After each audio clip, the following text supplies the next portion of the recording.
Oh,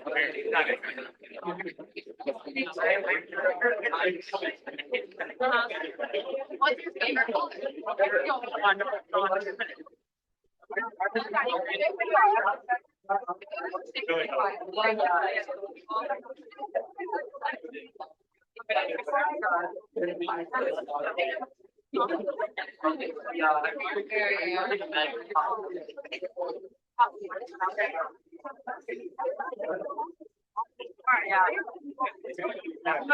That's great. I know.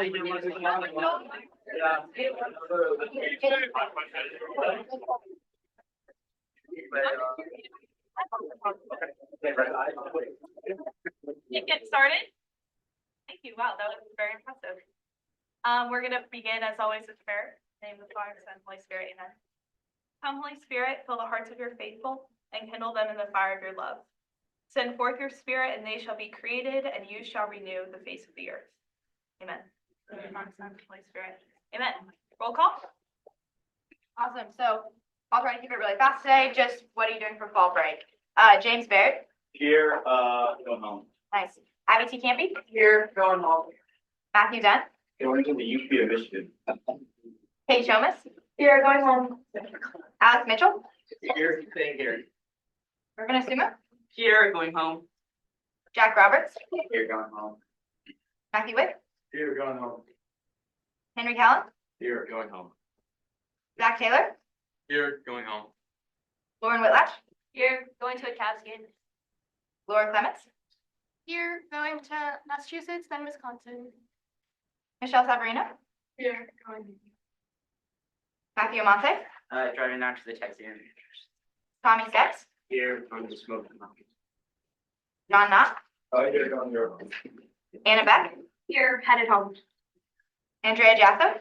Here, I'm heading to Honduras. Lindsay Lark. Going to the Methodist with my friend. Doug Suk. Going to New York. Jaden Russell. Joseph Leopold.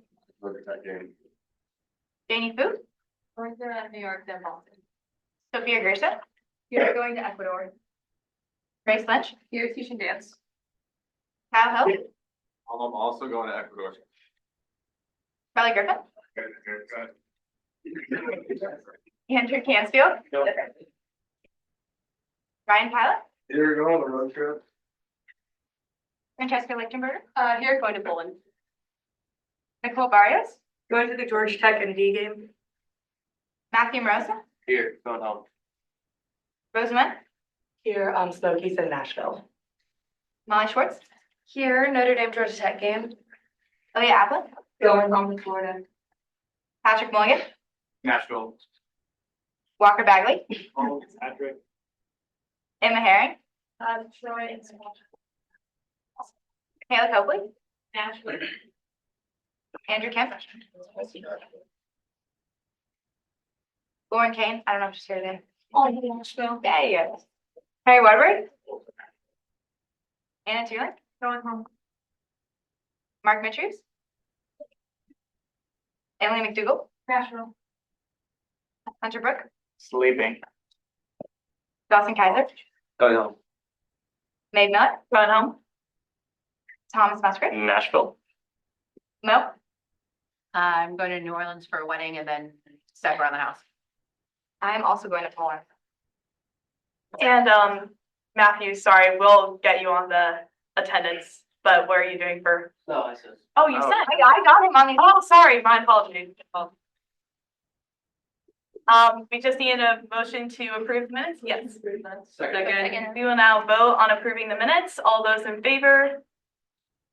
All opposed? All abstain? All right, the minutes are approved. Executive announcements. We have a few events. One is this evening, Don't Let Democracy Crumble. We also have caffeine awareness tabling tomorrow and a cultural parade tomorrow as well. You can see all of those in the agenda. Moving on, Thomas and I have a few quick announcements. So before we get started, I want to offer a reminder to everyone that this meeting can be closed by a 2/3 majority vote. That's correct. I will just say that the Standard Code of Parliamentary Procedure, obviously the book that we get all our rules by, says that anything involving disciplinary action should be closed. There's two reasons for that. A, to kind of protect the accused, and secondly, to encourage impartiality. Obviously, this is your choice. It can be done anytime in the meeting and requires a 2/3 vote in motion. Completely up to you. All right, I'd like to provide a quick reminder about decorum. Yes? Is that standard for the whole meeting? Correct. Yes. Anytime that can be done.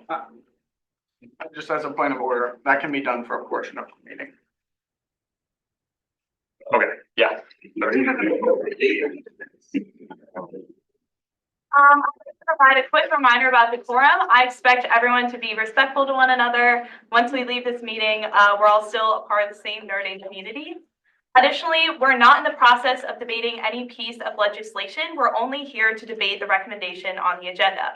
For those of you who are not in Senate, which is the majority of you, our meetings operate using parliamentary procedure. Parliamentary procedure essentially dictates the way we run our meetings, which includes everything from the way we speak to one another to specific points you are allowed to make. As the chair of Senate, it is my role to ensure that we are following parliamentary procedure at all times.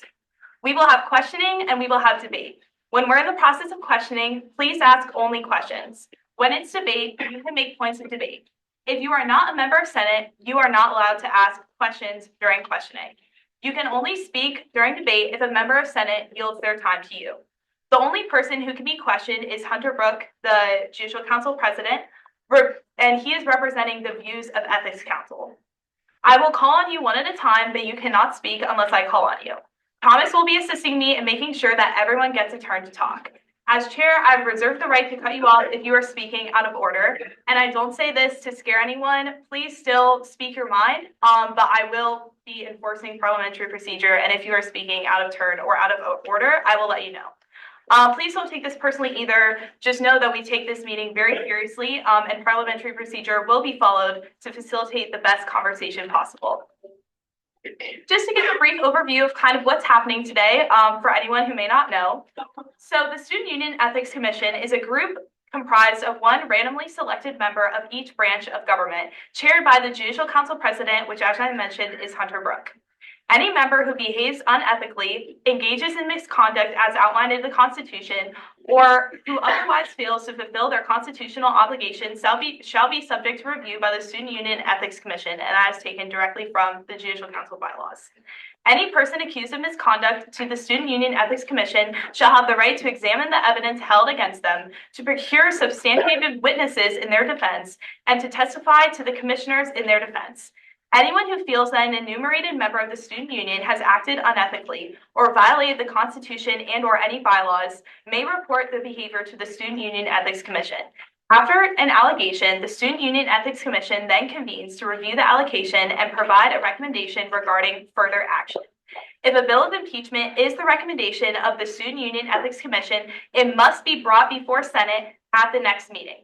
This is background for what's happened, and that's why the bill is here today in front of all of you. So just to recap, the Student Union Ethics Commission hearing has already happened, and now we are here with the bill of impeachment in front of us. Today, we are determining only if there is enough evidence to even merit proceeding to a hearing to consider whether or not John should be removed from office. A majority vote shall mean that we will move to a hearing during our next meeting, which will occur before the vote for removal can be taken. A 2/3 vote of the entire voting membership of Senate supporting the allocations of misconduct as stipulated in a bill of impeachment shall result in a removal from office. So to be extremely crystal clear, the debate and vote today is only about whether or not the bill of impeachment has merit to proceed to a hearing. And at that hearing, it will be determined if misconduct did occur.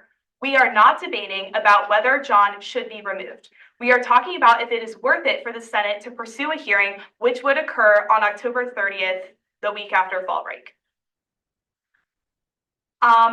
And that's kind of all I have to say. I'll now allow Hunter, representing the views of the Ethics Council, to come forward and kind of share the evidence packets about the case. So if you are a voting member of Senate, please raise your hand so that we can see who you are. And keep it raised. We're going to hand out evidence packets. If we miss you, make sure you get our attention. And then if we have enough packets, I will distribute those to non-voting members of Senate. So if you're like an executive cabinet department director, that means you. But if you're a voting member of Senate, please raise your hand, keep it raised.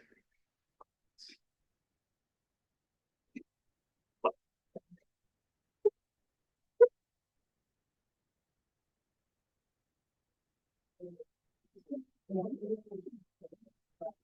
guys, the side conversations is an example of speaking out of turn. So you all are more than welcome to stay. This is an open Senate meeting as it's been established, but please, no side conversations, no side to really respect the order of this meeting and the dignity of what's going on here.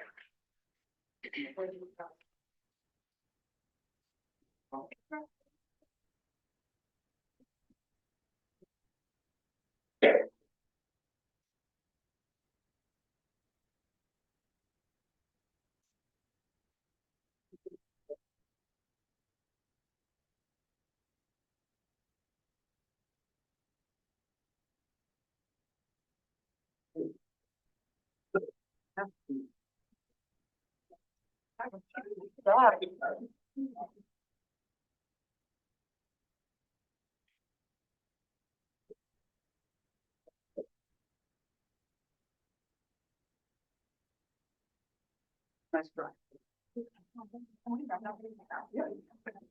Okay, if you are a non-voting member of Senate, can you raise your hand now? And you would like one of these? No, it's okay. Non-voting members of Senate, okay.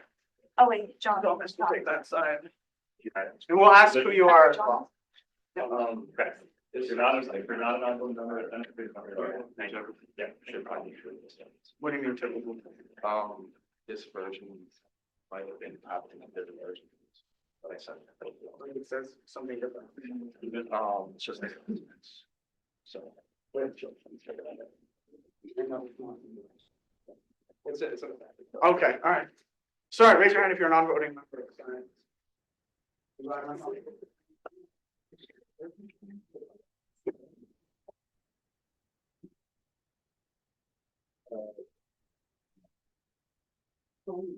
So I got a question. You can write on them. You guys can do whatever you like.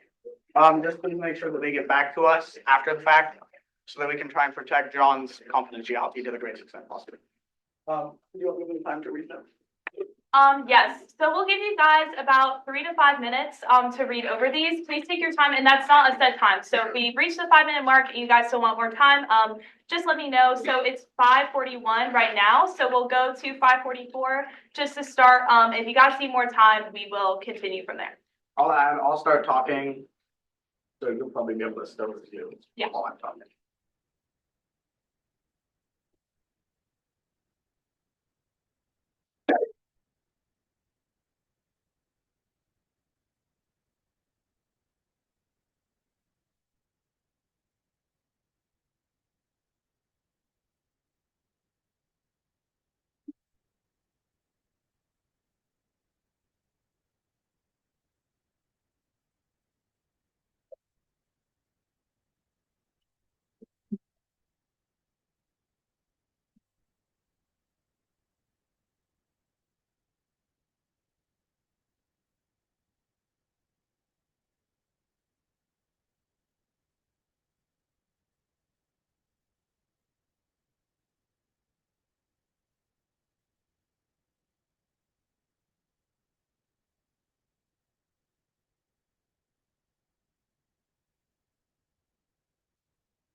All right, great. Does anyone feel they need more time? It's okay.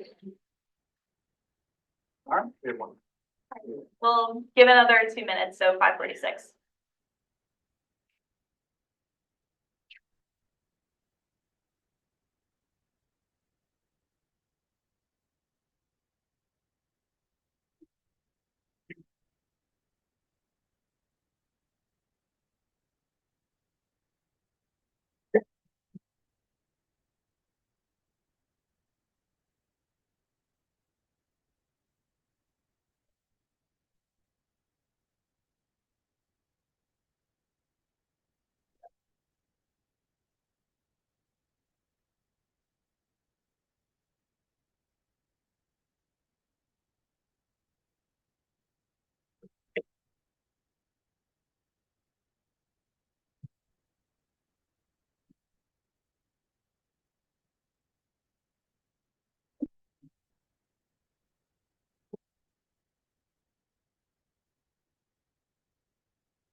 Anyone need more time? All right, I'll have you again. So, for those of you who don't know me, which may be a fair amount of people in this room, I'm the Judicial Council President. My name is Hunter. I will read you guys just a couple of comments first, and then I'll take questions, any questions that you may have. So I want to start things off with providing a very brief and impartial recounting of facts. After that, I'll read the bill of impeachment, and then, as I said, take questions. I'll also be quoting language directly, so I apologize in advance if any of you guys feel like I am using insensitive language. At 12:18 a.m. on Wednesday, October 12th, John Knott emailed the Keo Hall listserv. That email included the line, and I quote, "Dawson Kaiser and his GEMS want your." Oh, I'm sorry. What did I say? Yeah. My bad. Not Hall. Thank you. I appreciate that. It's clear you guys are not. Yes, I would agree. Thank you nonetheless. Email the not Hall listserv. Yeah, my bad. That email included the line, "Dawson Kaiser and his GEMS want your money, and we aren't giving it to them. If someone else wants to self-immolate on the Senate floor next Wednesday, let me know." Later that same day, an allegation of misconduct was filed against John by the Student Union Ethics Commission. The Ethics Commission convened on Sunday, October 13, and heard the allegation and evidence presented by both the alleged party and the alleging party. After some deliberation, the Ethics Commission unanimously decided to submit a bill of impeachment, which is why we're here. John was informed of the outcome and provided with the ruling that same day at 1:53 p.m. At that same time, I provided him with the opinion to appeal the decision, stating, and I quote, "I will assign a member of the Judicial Council to serve as your counsel, assist in the appeal filing process, offer insight into how to present a strong case, and further advocate for you in the event an appeal is granted." John declined the appeal, and thus I submitted a bill of impeachment to the Senate as ordered by the Ethics Commission and by Article 13, Section 1C of the Constitution. I'll now read the bill of impeachment for you all. Members of the Student Senate. The Student Union Ethics Commission conducted and completed a hearing for ethics allegation 24-2503 and is ready to present its recommendation for Senate review and action. As outlined in Article 13, Section 1A of the Constitution of the Undergraduate Student Body of the University of Notre Dame du Lac, the Constitution, in part, the Student Union Ethics Commission shall convene to review the allegation and provide a recommendation regarding further action. Article 13, Section 1B further states, in part, if the Student Union Ethics Commission finds that any senator should be removed from office due to their behavior or misconduct, a bill of impeachment will be brought before the Senate at the next meeting. Having conducted a thorough review of the allegation, it is with solemn duty that we recommend the impeachment of Knott Hall Senator John Knott in accordance with Article 13, Section 1 of the Constitution. The Student Union Ethics Commission found Senator Knott in violation of 4 expectations of ethical code as stipulated in Article 13, Section 1B1, which reads, in part, misconduct shall include incompetent or negligent performance, willful injury to the good name of the student union, hindrance of the student union or any of its agents in legitimate endeavors, or actions that are deemed unbecoming by the Senate. These violations have arisen from the Commission's deliberation on the following matters. 1. Evidence and testimony related to an inflammatory and misleading framing of legislation to his constituency, which constituted incompetent or negligent performance. 2. Evidence and testimony related to a distasteful representation of student union officials, which constituted a willful injury to the good name of the student union. 3. Evidence and testimony related to the encouragement of behaviors that discouraged an environment of productive debate, which constituted the hindrance of the student union or any of its agents in legitimate endeavors. 4. Evidence and testimony related to the use of a slur and insults towards student union officials, which constituted actions unbecoming by the Senate. And lastly, 5. Several violations of the Constitution as a necessary result and outcome of the 4 previous violations. Altogether, these 5 violations of the student union's expectations of ethical conduct led the Commission to recommend this bill of impeachment be brought before the Senate in accordance with Article 13, Section 1B of the Constitution. Respectfully submitted, me. Great. I have a little bit more. Almost done. Before I take questions, I'll make one quick final note. I do want to make it abundantly clear to you all that I have no personal vendetta against John, and I will say, in fact, I probably understand his position better than anyone else. However, for better or worse, however, as chair of the Ethics Commission, it is my sole responsibility to explain and advocate for the position outlined by the commissioners to the best of my ability. And that position is that there has been a constitutional violation, and there is certainly enough evidence to warrant proceeding to a hearing. I will now take any questions you might have. Yes, Alex. Is there judicial council precedent as to what constitutes the difference between fair criticism of the student union and willful injury to its good name? Did you ask, is there judicial council president or president? Sure. So we don't have a ton of precedent in dealing with ethical issues for a few reasons. One, because we try to keep things confidential to protect all of the parties involved. I will share, based purely on publicly available information, that in past, our precedent indicates, and this was shared with the Ethics Commission, precedent indicates that portraying student union leaders in a derogatory way constitutes the violations that have been found here. Our most recent and most relevant precedent was a hearing in which Michael Dugan was involved after disparaging the student body vice president at the time, Sarah Gabensky, in The Observer. But that's probably our closest precedent, so not very strong, no. All right, then, thank you. How did you get a hold of the email? So I didn't get a hold of anything necessarily. How the process works is anyone, right, a member of the public, of student union, sort of anybody who feels that somebody has violated the Constitution, is able to file an allegation to us and then submit that evidence. So I can't speak to how or what went through the minds of the people who filed it or how they got it. I can just tell you they did. I will say for this evidence packet, I asked John to send the email so we could display it in its entirety with full context. I don't know if that's what you're asking, but the initial evidence, I don't have an answer. Yes, John. I provided context with this email. Would the Senate be able to see that context? So you can certainly provide it, or people who are aligned with can certainly provide it, but I can't. As I said to you in our email, I can't share anything beyond what was provided by you or the other party in the hearing. Why can't people? John, do you have a direct follow-up question? That is correct. Okay, go ahead. Why can't people here see the direct context of this? So my responsibility is not to provide any additional information or argumentation by either you or the people who filed the allegation. I certainly won't stop that from happening, right? Like if anyone wants to share that or anyone wants to say that during debate particularly, I think depending on whether that's ruled in order, that will be well within their rights. But I just personally can't share anything beyond what was said in the hearing for the sake of both parties or evidence that was already presented. I'm just gonna switch, but I'll come back to you, John. Yes, did you have a question? Oh, no. Okay, then John, go ahead. Do I have the right to know my accuser? No, as per our system, which has been established through the Constitution by the Senate, which is you guys, I have a right, or I have not a right, I'm sorry, I have a mandatory responsibility to make confidential the person who filed the allegation against you. Yes. I have a few questions. So you've repeatedly said that you are the chair of the species, correct? Yep. And you are also one of the primary authors on the legislation that John. I'm sorry, that's out of order. We're not talking about legislation right No, now. I'm not talking, it's part of one of the charges that he's brought up against here in the bill of impeachment. Go with the question. If we cut it off, we cut it off. You are one of the primary authors that John has been charged of, quote, having inflammatory misleading framing of, correct?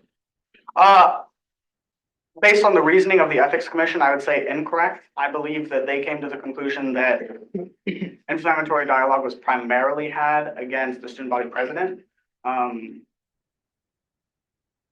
To my recollection during that meeting, no one raised any point of sort of inflammatory wording against me. But that's, I'm saying on the, can I follow up on that? Sure. That's one of the charges on the bill of impeachment, correct? Is it specifically about the legislation?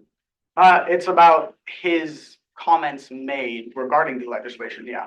Okay, so then final question, during the Ethics Commission, meeting, did you recuse yourself or not? No, I did not. I was the impartial chair. Lauren? Sorry. Oh, do they keep minutes? I'm so sorry. Do you keep minutes for your records? Yeah. Stuff like this, so you have. Yeah. And I have my officers there, I'm looking at meetings who will, right now, and what you said is that. but they'll help me reference those if I do make a mistake. But yeah, we do keep pretty thorough minutes. Arvin? But in the evidence, it is mentioned that it's the student government, student union officials. Are you the student union officials or like you not campus staff in that regarding the derogative word? Are you asking me if I'm a student? No, because it says that he used derogative words, with like 4,000 student body president and is like a student union official, like, are you not considering yourself as student union officials in that case, or like? Sure. So I'm not considering anything personally. I'll say, as I said to Matthew, the Ethics Commission, if they considered me as one of those officials, they didn't say it. They just kind of said broadly officials. So I didn't ask, and no one clarified who they thought was included specifically in that bucket of officials, other than the student body president who was called out by me. Does that answer your question? Okay. I saw John's hand first. I have a question. Why did you not exclude yourself from the ethics committee, considering you are involved in several ways with my, as you say, according to you, inflammatory statements toward legislation that you enacted or are trying to enact? Why didn't you exclude yourself from the ethics committee? Sure, great question. So I'll say the way this hearing works is very much built around an impartial chair. We have the minutes that can back this up, but I believe during that meeting, I basically said nothing beyond, like, are there other points of debate, or does someone want to make a motion for this or that? If you had filed an appeal, that would have been made to the Judicial Council officer team, in which I would have then voted and shared an opinion, which, as a part of the Ethics Commission, I don't vote or share an opinion. Then I would probably have recused. But I felt that because I was acting as an impartial chair, we're there to sort of facilitate dialogue, it wasn't necessarily necessary. How would you be impartial if you're involved with the ethics committee? Because I physically can't share an opinion. Can you explain that in more than one sentence? Yeah, sure. Right, so like, if I were to say, I think that John should be impeached, that would be, or like, I think that this is a violation, or I think that this allegation has merit, that would all be sort of sharing opinions, and if I were to be saying things like that, then certainly I can see, a strong conflict of interest, but as I said, my role is to do nothing beyond, moderate and, yeah, and mark the. Since you John, stated- unless it's a follow-up, I'm gonna switch away. Okay, you can go ahead. Since you stated that my statement was directed towards you and your bill, how would you still not be impartial considering my statement was directed at you according to you? So nothing I say is according to me, right? As I said at the beginning, I'm not sharing any personal views, I may or may not have. What is the accuser of this regulation? Uh, The bill. so I wouldn't say according to the accuser, and I would say you are interpreting it, in my opinion, to read that it's directed at me. As I have said, to my recollection, no member of the Ethics Commission at any point raised concern that I was included or was not included. So as far as I'm aware, the Ethics Commission did not address whether or not I was included in that. John, I'm gonna switch over to Henry, but we can come back to you. Henry? We have access to the minutes for the ethics. Great question. No, which is why I'm here, so you guys can question me about them. That's how things get done, so that, as I said earlier, we can protect confidentiality, including the commissioners, elected and elected party. Lauren? Last night, as a member of the Student Life Exec Cab, I was supposed to go over to Knott Hall Council and present just about dorm day, but I received a message that night that I was not allowed to go over there. Does that have any? That, I can't answer that question, and you can't direct a question to anyone else but me. And I can't answer because I don't have an answer, so, sorry. Urban? So you said that the only like official that was like allegedly targeted was Dawson, so like why putting in plural be like, and it's like officials, just why not just Okay, like? I'll try to explain this point as best I can, because I can see that there might be some confusion here. My understanding of the reasoning of the Ethics Commission was essentially, or is essentially, that Dawson was clearly a student union official implicated in the email, and that other student union officials who haven't been described, we don't know who they are, the email wasn't specific in who they are also implicated, right? So I think that the Ethics Commission was exclusively looking at who is named as an official, and then beyond that, it's just kind of like officials. We don't know who specifically or who not. Does that make sense? Yeah. Yes, Sophia? You mentioned something about John having the ability to ask for an appeal. Can you explain more what that means? Because I personally didn't really understand like what you meant by the appeal, like what the appeal. Sure, great question. So the Ethics Commission, as I said, is made up of randomly selected members of the various student union organizations. Their decisions may be appealed on the basis of a faulty constitutional interpretation. So someone's saying like the interpretation of the Constitution they issued is wrong to the actual Judicial Council officership, which is comprised of me, Thomas is an officer. We have 3 officers over there. Please raise your hand. Our Vice President of Peer Advocacy, Vice President of Operations, historian, so on and so forth. That would be us considering whether or not that interpretation was incorrect or correct, and then potentially overturning or affirming that decision. As I said to John, because that would be a hearing in which I would be voting and offering an opinion, which was not the case here. For that, I would probably have. But yeah, that was what was meant by appeal. Does that make sense? Yes, thank you. Great. Laura? Have any members of the Ethics Commission, I guess, voting members of the Ethics Yeah. Commission ever had a bill of impeachment brought against them? Not to my knowledge. I could be wrong. Because my knowledge does not stretch beyond like 5 or 6 years, but not in my knowledge. But in this year, Oh, in this year? No member of the, no voting member. would a bill of impeachment affect someone's partiality to this issue? Sorry. Would a bill of impeachment affect impartiality to this case? Like, Like hypothetically? if a hypothetical bill of impeachment were brought to a member of the ethics commission. Never mind. Okay, I'm sorry, I don't know that I'm What? sorry. John, go ahead. My first concern is about Lauren Lash. Is this a question? This is a question, Okay. and the question is, who in student government has the right to tell her where she can and where she cannot be at any given time? I'm Not sorry, a John, but question. that's Yeah, not the hunter considering or the- this. Sorry, I don't Yeah. have to. Yes, Alex? You mentioned earlier that that one relevant precedent with regard to defaming the name of the student union was an article in the Observer in which Michael Dugan criticized the then vice president. If you can, what was the nature of the article and if possible, the offending text? Do you yield? Can you pull that up, please? Yes, absolutely. The nature of the article, to the best of my memory, and Thomas will check me on this, and if you guys want to try and pull it up as well, that would be appreciated. The nature of the article was the senator, Mike Dugan, at the time, had asked for legislation to be included on the Senate agenda. I believe he had asked beyond the deadline, by which, legislation needs to be included. The chair of the Senate, Sarah Gavensky, told him it can be included. I think that didn't go over well, and he, subsequently wrote a letter to the editor and we saying something along the lines of, and Thomas will check me on this if it's wrong, but something along the lines of Sarah is basically silencing my speech and is bad. And an allegation was filed for that on the grounds that it was basically the same sort of thing as this. Is that answer your question? Yeah, thank you very much. Great, if I got any of that wrong. I think that's correct, yeah. Okay, okay. Lindsay? I don't know if you're gonna be able to answer this or not. Do you know if email sent out through listservs can be sent by students or if they have to be approved by someone else? I don't know. Yeah, and that doesn't have to do with this. I can answer that question for her. But questions can only be answered by the other. Publicly available knowledge, but you should know this, if you're. So that is debate ultimately, right? If a point of debate comes up about that during debate, you guys can talk about that. Now is not the time, okay? Want to make sure I get everyone, James? This was in here and I missed it. I'm sorry about that. No, you're good. What was the vote breakdown?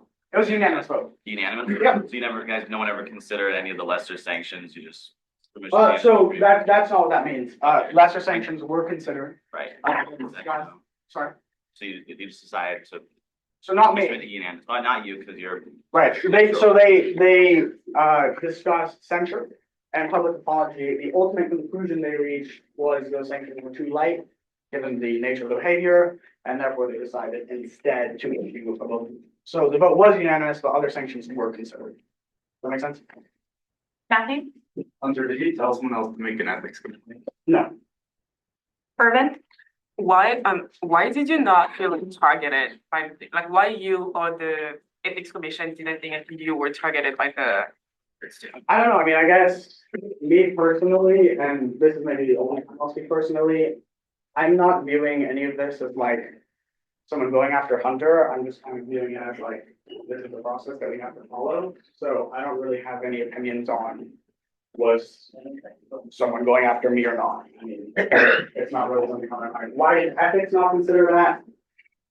I mean, I don't know. They just kind of said that the student body president was the only one whose name checked.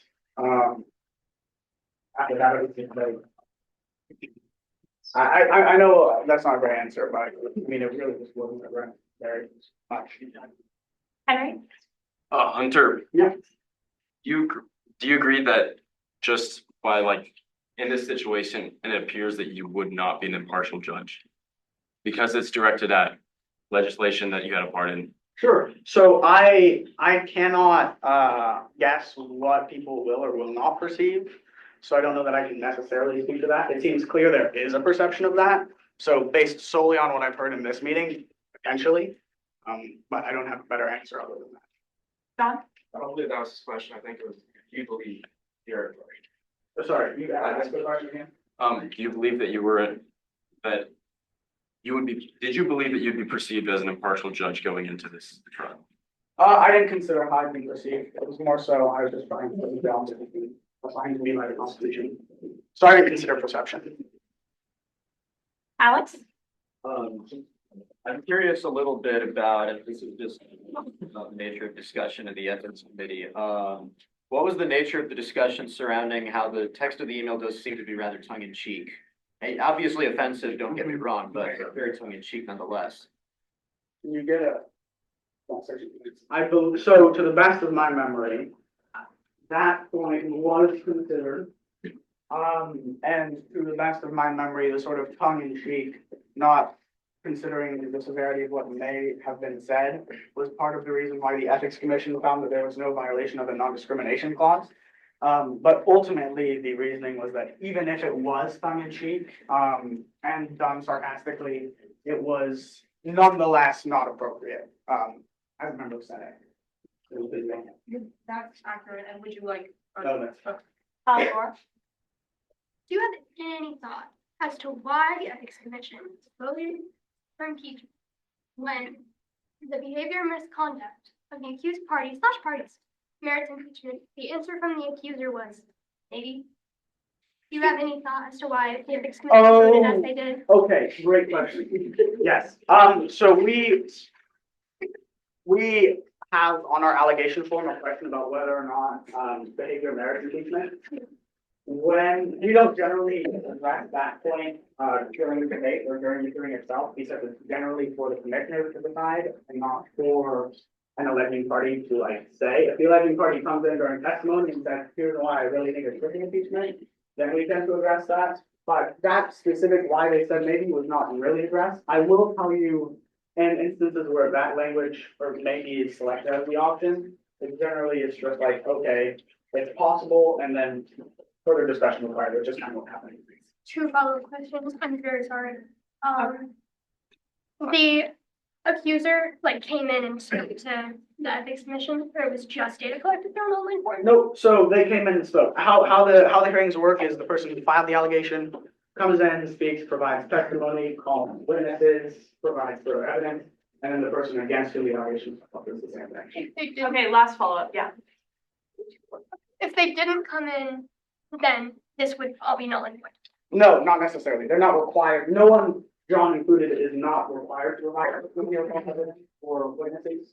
So it would still go ahead, but you're having in the absence of testimony, additional witnesses or evidence. Why do you have this question if you don't address it? Why do I? Why have the question? So we do address it generally. Someone says yes or no. But when someone says maybe, the addressing it is kind of like, okay, well, let's discuss. Does that make sense? All right, we're gonna move on, yes. Why did the ethics committee think that impeachment was a more effective decision than like a public apology? Yeah, so few reasons to my memory. And again, I believe the Ethics Commission reasoned that in past public apologies for unethical conduct have not been received sincerely and in good faith, and people have kind of made a mockery of them. So I think people were a little hesitant to do something that they felt had not been effective in a few past cases. That was kind of one point. Another point was they came to the conclusion that a slur was used, and accordingly that merited something that was more severe than simply a public apology. Like they felt that the nature of the act in using that language merited at least an investigation as to whether or not the Senate should determine if he should be removed. Was there anything? No. Walker? Yeah, so violation number 4 says that there's testimony and evidence related to the slur, yet the ethics council found that there was no actual discriminatory intent, so I'm just curious as to why that discrepancy exists. I'm missing information. No, you're not. So great question. So the Ethics Commission found that a slur had been used, but that it is possible it was used without knowing it was a slur, based on testimony that John provided. Because they found that he may not have knowingly used a slur, they decided it wasn't discrimination. I mean, this is kind of me interpreting, but I'd say you could kind of understand them to be saying, discrimination requires intent, which they didn't necessarily find. But nonetheless, found that that language, whether or not there was intent there, was, so sort of their distinction was intention required for discrimination, not required for the rest. Does that make sense? Yeah. Good. Jack? Did Article 1, Section 6A go to a vote from the Ethics Commission, or was it? Yeah, no, it did. What was the voting breakdown? I believe, was that unanimous? I It believe. was unanimous. There we go. Thank you. Unanimous. Yes, go ahead. Kind of going back to Jack's question, like, was the impeachment something that was suggested, or like, what's the process in order to like think about how they would go about? Great, yeah, great question. Does that make sense? So you're asking like if I suggested it as an Or just example, like- or someone Yeah, suggested does it it? get suggested, or do you go through like a specific set of procedures? Great question. So no, it does not get suggested. I think I never once even said the word impeachment. We go through, or the Ethics Commission generally has a fair idea of what the sanctions are that they can apply. So what we tend to do is just kind of say like, as a reminder, if you guys want, you can do a public apology censure, those type of things are commonly applied. Your highest sanction that you can apply is bill impeachment, but we don't say like, we think that you should in this case. We sort of try to briefly lay it out. And then if they try to come up with different sanctions to what we have outlined are the like most common ones, which they did in this case as well. I forgot to mention that, whoever asked, I think it was you. They considered like a different sort of sanction that hadn't really been applied before. We just kind of talked them through the logistics of like, how would that work? Right, like if it is doing some training, how can we ensure that the training is done, that type of thing. Does that answer your question? Great. Henry? Yeah, so was this the entire email in question, was that available to the Ethics Commission as they're making their decision? No. So the email was cropped at, who turned on this actually? But I believe it was cropped at around, you already know? So Can you the just, section that's in the allegation. So which is the only thing that, which was, okay, fine, fair, yes, fair. No, that's fine, Thomas is right. So the only thing that they saw was the section that is actually provided in the allegation, which is.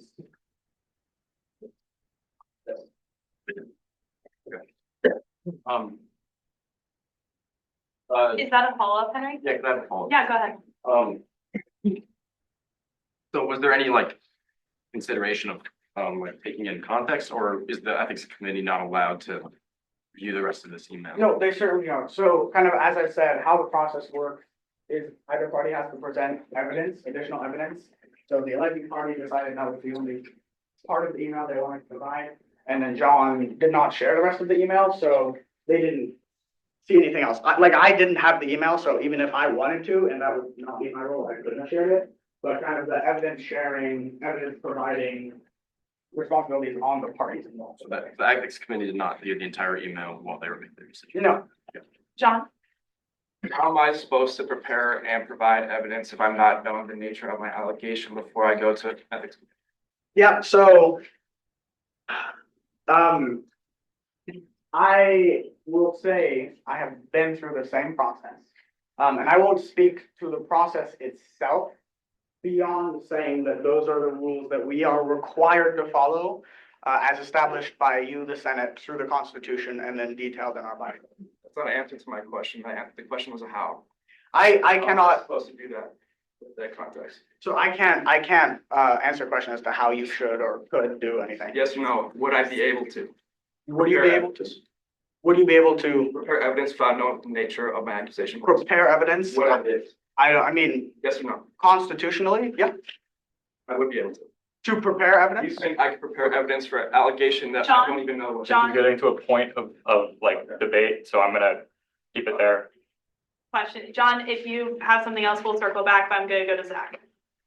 So in point two, it talks about willful injury of the good name of the student union. So aside from language that is considered a slur, which is obviously meant to injure, where would the ethics commission draw the line between appropriate criticism and slander and willful? That's a good question. I'm gonna try and make sure I answer this one correctly. To my recollection, the biggest issue by far was the use of what was determined to be a slur. So that was like where the hard line number one was drawn. And then to my memory as well, the ethics commission arrived at the impression that information had been shared that did not accurately construe Senate proceedings, and may have, intentionally or unintentionally misled folks about what was going on. So they used sort of, I would call it a softer secondary line at like misinformation, what they determined to be misinformation.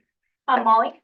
Motion to move out of questioning and into debate. Second. We will now vote on moving out of questioning and into debate. All those in favor? Okay, all opposed? All abstain? All right, we are now in debate. John, if you don't mind, thank you.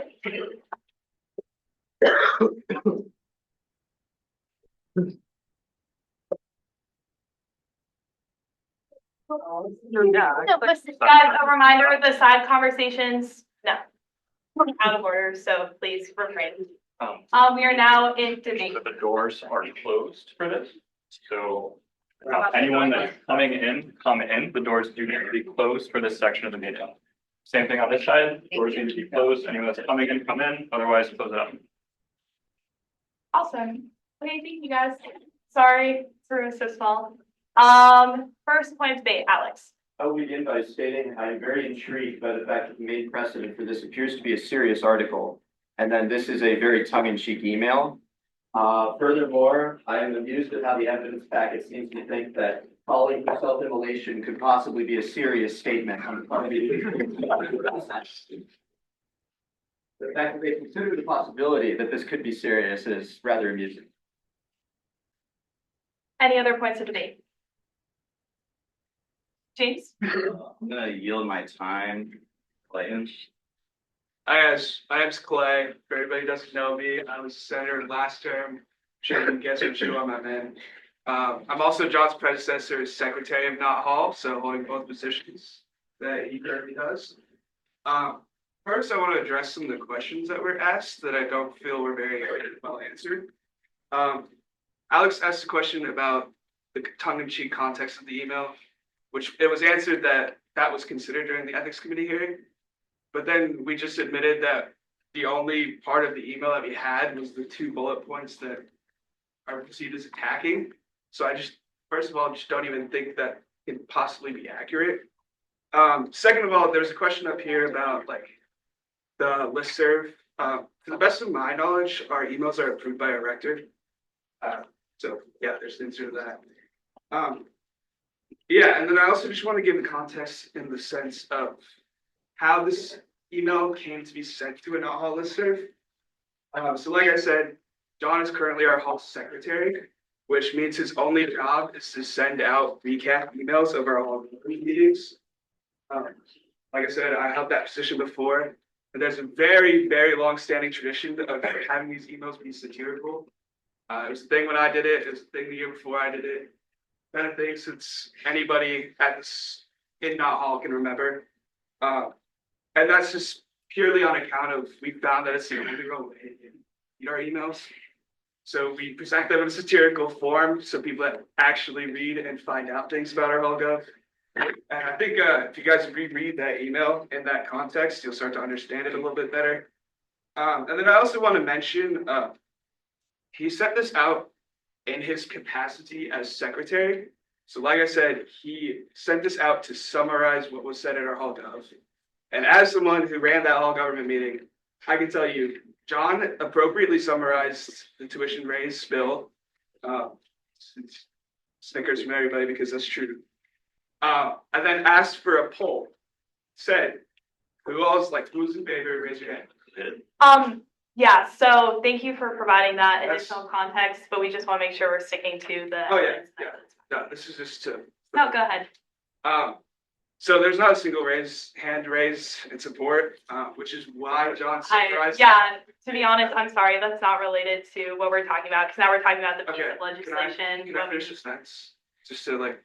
Sure, just please don't talk out of order. Alright. Thank you.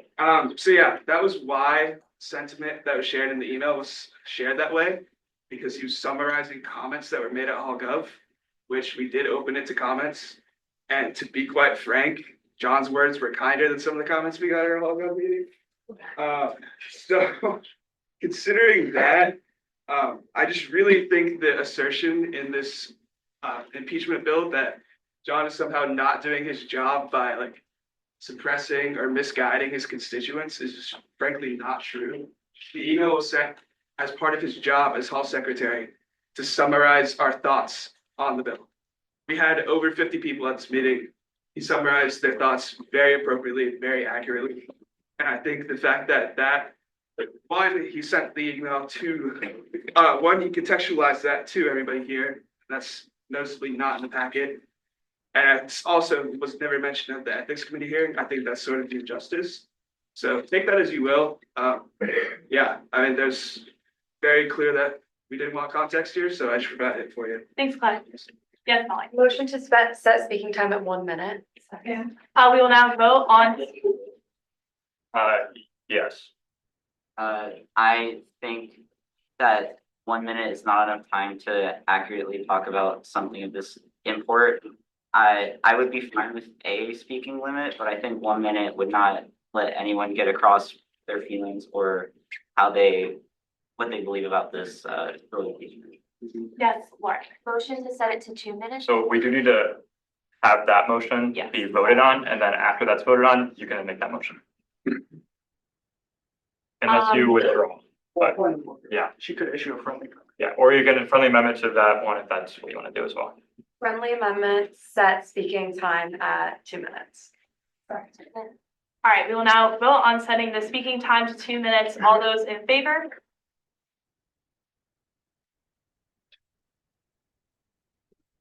Please raise your hands high. 23. All opposed? All abstain?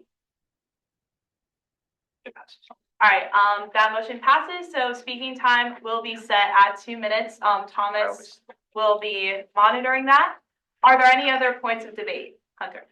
I just wanted to say, I wasn't asked about this during questioning. I thought some points were raised that are sort of relevant to it, so I thought I would share. The commission did address whether or not John was acting in his capacity as secretary or as senator. And they felt that because he mentioned Senate proceedings explicitly in his email, including things that he would have participated in as a senator, a reasonable person would and could easily interpret that to be part of his capacity as senator. Yes.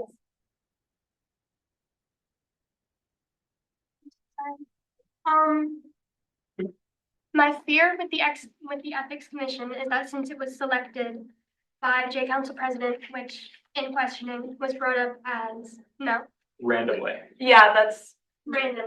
it's randomly The ethics selected. commission is selected by one random member from each organization. So to keep going, but just want to make that very clear. I fear that the ethics commission.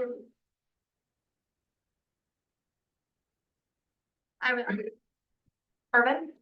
So the email was sent at 12:30 a.m. on Wednesday, which was before we actually had the Senate meeting talking about the bill and like explaining like all the CCC procedures and like all the FNB stuff and all that. So and also the impeachment talk about performance and like inciting to like negligent performance.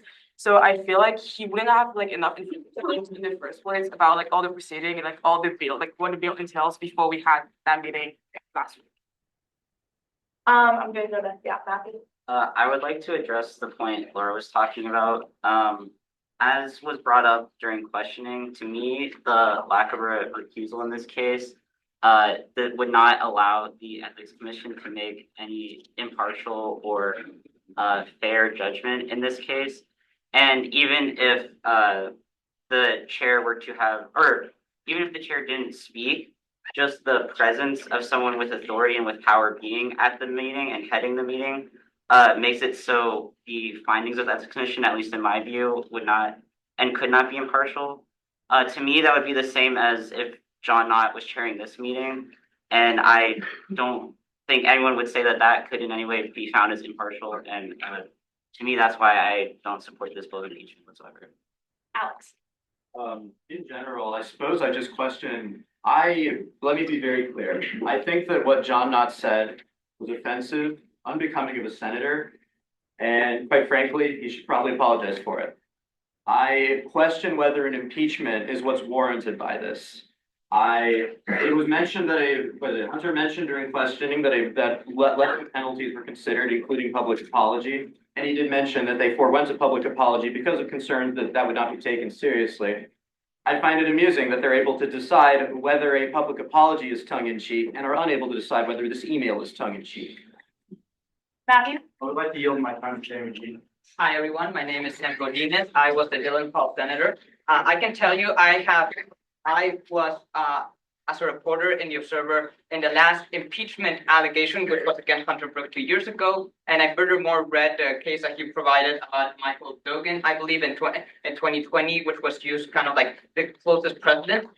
That particular evidence was an article from the Observer. So there was a clear intent to try to defame someone. And I just don't see it in this case. I feel as though, as everyone has mentioned, it is tongue-in-cheek. It was not, it didn't have any really willful intent, and therefore I urge every single senator to vote against this impeachment. Aaliyah? I just want to talk about Irvin's point of debate. When this email was sent, we did have access to that document because it was in new business the week before, right? Or no? No, you don't want to talk.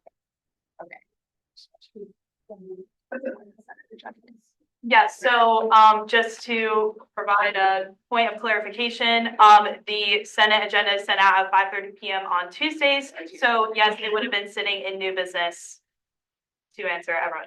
Yes. Give him a minute. Hi, I'm Caroline. I'm a sophomore in Welch Family Hall. I just want to specifically address the 4 charges brought against John in violation of Article 13, Section 1B1, to elaborate on the context of the situation. Firstly, regarding the claims of willful injury to the good name of the student union and incompetent or negligent performance, it is important to understand that Senator Knott's email was not written with malicious intent. We're not talking about intent right now. We're talking about the evidence at hand, and yeah. Well, this is considerable to the evidence because it explains the context behind it. Okay, continue. Thank you. The nickname that he gave Dawson and the student officials was not meant to insult individuals with a disability, but rather in reference to the movie Pulp Fiction as a critique of what he saw as uncritical and incomprehensive support for a tuition increase, which he believed would harm Notre Dame students. His goal was to advocate for the financial well-being of his constituents by opposing a policy that would burden them, not tarnish the reputation. Yeah, so this is going into goals. That's not a discussion we're able to have. So then I'll move over to my point regarding self-immolation, where John Knott was clearly intending to be rhetorical, and he meant to as a humorous expression of inspiration. It was not meant to be taken literally or to incite any extreme behavior. His actions were aimed at mobilizing student opposition, as mentioned over there, to a tuition increase that he believed would negatively affect them, not at hindering the work of the student union again. The charge of actions deemed unbecoming by the Senate must be viewed in the context of Senator Knott's email. While his communication style might be unconventional, his intent was always to advocate, yet again, for the financial well-being of his fellow students, not to demean or disrespect any student officials on the Senate. There was no willful violation of the Constitution, and his goal was always to serve, not undermine, the student union. In accordance with Article 3, Section 3N of the Constitution, John Knott was near... That's 2 minutes. I apologize. You're fine. I'm good. Can I just ask what? You can present a point of debate, but you cannot ask a question. Okay.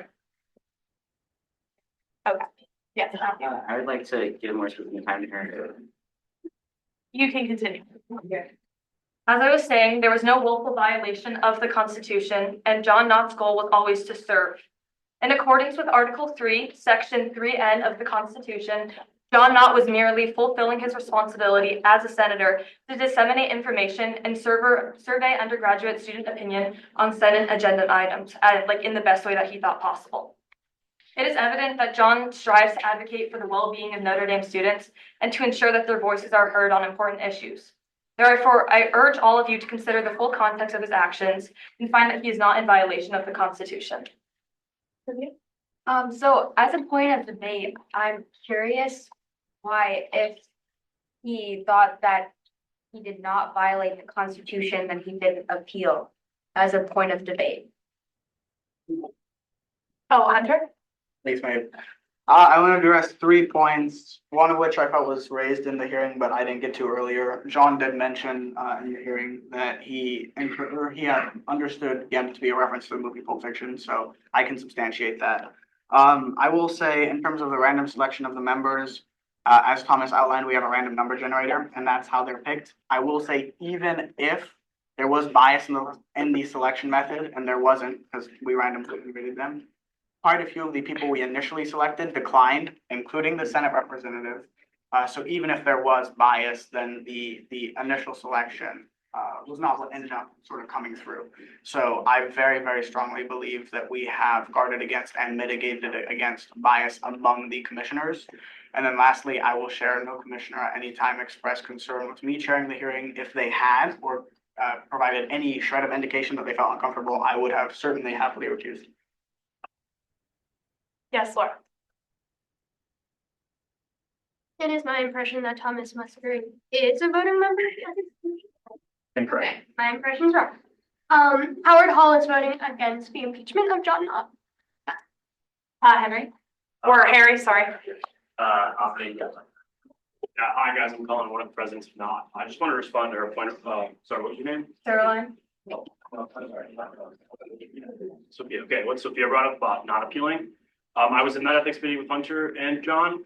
The opinion was that people should decide, as in you guys, not 6 randomly selected executives of student union. As we felt that you guys, John felt that you guys, as elected representatives of the actual people, would have a much clearer and better interpretation. As well, about Lauren's point, I think I can still bring that up, about why she wasn't allowed last night at our, Tuesday, last night at our hall government. I think that's kind of what happens when these impeachment articles get introduced, is we start to lose like a sense of ourselves in a way. And what she was going to come talk about dorm day, which is an HPC thing. And instead, because of this maybe interesting articles of impeachment, she wasn't allowed to come. Not quite sure who didn't allow that. However, we didn't get to hear that information, and in a way, we kind of lost a part of that. So I urge you all to vote no on John Knott's impeachment. I'm going to go to Walker. It seems kind of funny to me that a kind of gray area, 4-sentence email constitutes enough evidence to impeach an elected official. So I find it kind of funny that I'm even hearing about this today. And so I urge you to vote no. Yes, Alex. One other point. I feel like the use of the word slur in the accusations after saying that they could not find a discrimination allegation is it feels like an attempt to insert a discrimination allegation without doing so, because the word slur itself already has discriminatory intent. And don't get me wrong, what he said was a slur, but it's been made pretty clear already that he didn't know what the word meant. If he knew what the word meant, I'm sure he would not have used it. Yes, Lauren. Motion to move out of debate and into a vote. Second. We're going to vote on moving out of debate and into a vote. All those in favor? All right. All opposed? All abstain? We will now vote. We have a motion here. Oh, excuse me, Lindsay? Point of order, how do I ask for it to be like a secret? Yeah. Like you send us a form. So by 2/3 majority, you guys can vote to close the vote, which essentially means that I will send out a ballot to all the voting members of Senate, and that vote will be secret, kind of on a Google form, and we'll count it that way by 2/3 majority. Yes, Lindsay? Motion to close the vote. Yeah.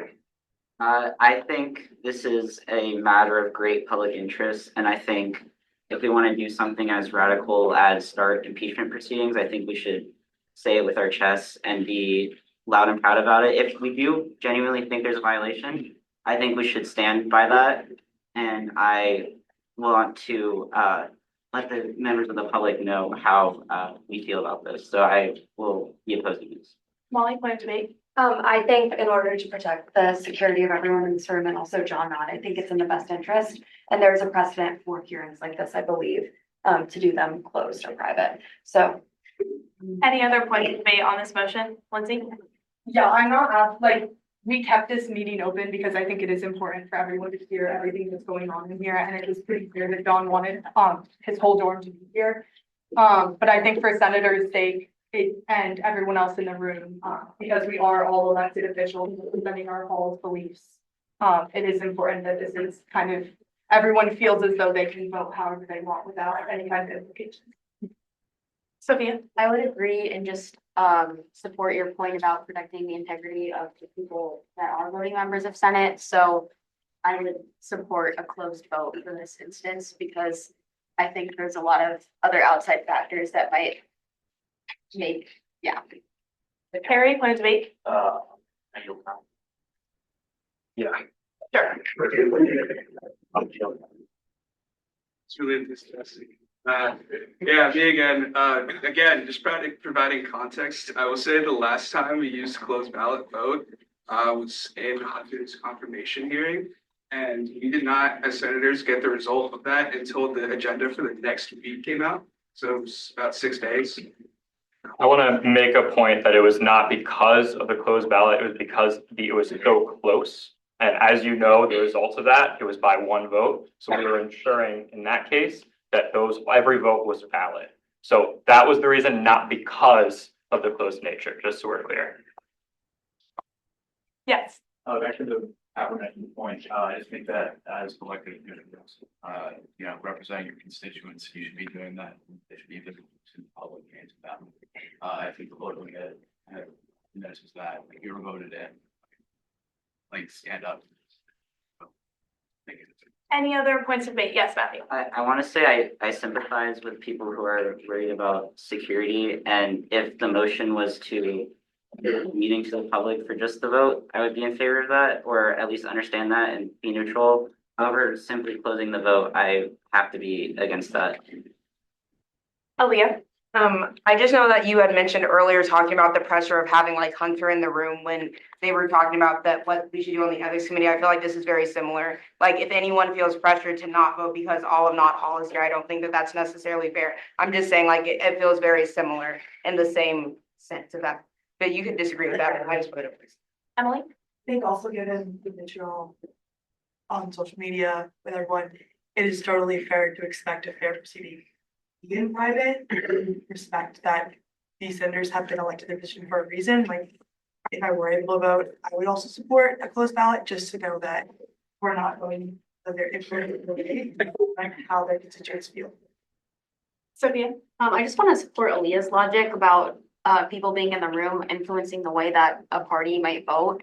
And also just as a potential friendly amendment, I would also be in favor of potentially closing the meeting for an open Senate vote, if that's a possibility, but also I don't see a problem with having a closed form ballot for the vote. Yes, Lindsay? I friendly amend my motion to close the meeting for just the vote. Yes. 2/3 majority. Two-thirds We would need a second on that. Second. Are there any points to debate? And then if not, Are there any other points of debate? Walker, I saw you. I think closing the room would waste a lot of people's time, so I'm against it. there's not. We need to vote to not debate. No. Okay. Well, for motion. So we will, another point of debate? Just the wasting time thing, like these people came out of their own free will, so I don't know if that's necessarily a concern for the Senate. Are there any other points to debate? And then we will move into a vote on the amended version of Lindsay's motion, which is to close the Senate meeting only for the vote. Any other points of debate? Alex? I was amenable to this before the amendment. I'll just say that. Any other points of debate? All right, seeing that there are none, we will now vote on closing the Senate meeting for only the vote. All those in favor?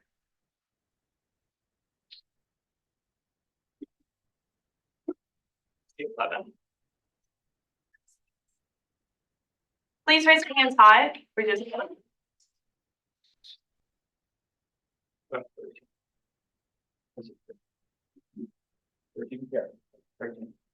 All opposed, please raise your hands high, guys.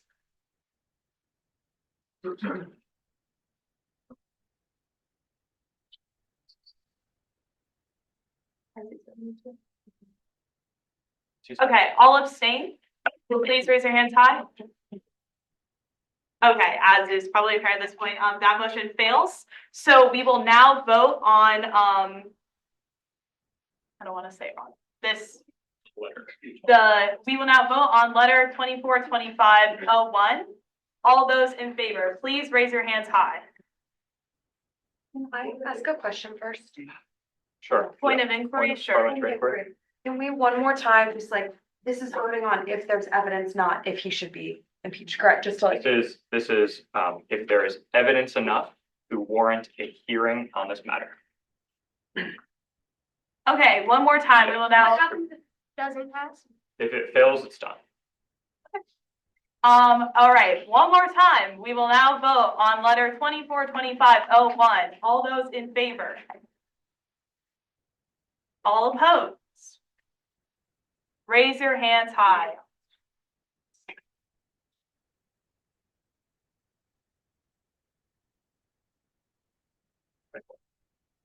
All abstain. Raise your hands high.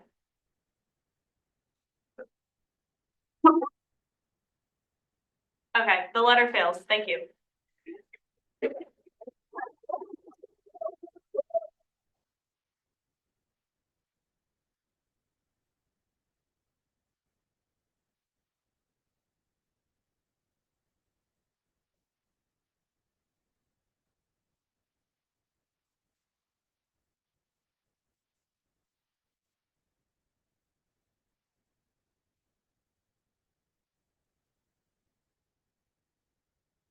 I need to collect all the evidence packets, so please, do you have those? Please leave in an orderly fashion, and thank you guys. I think this is historic to see this. Thank you for your respect, seriously, for the dignity of this process. Quietly, guys, quietly. If you're leaving, please leave quietly.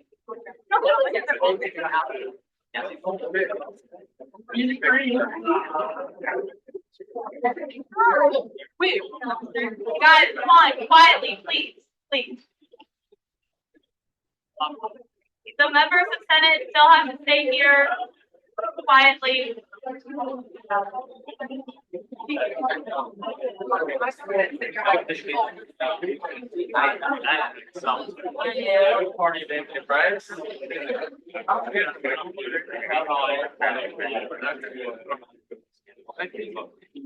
Anyone still have an evidence package? Oh. Hunter, do you mind, or someone? If you're staying for the Senate meeting, you're more than welcome to have a seat. If you're a non-member of Senate, thank you guys for sticking with us. Yeah. Wow, the room feels so much bigger.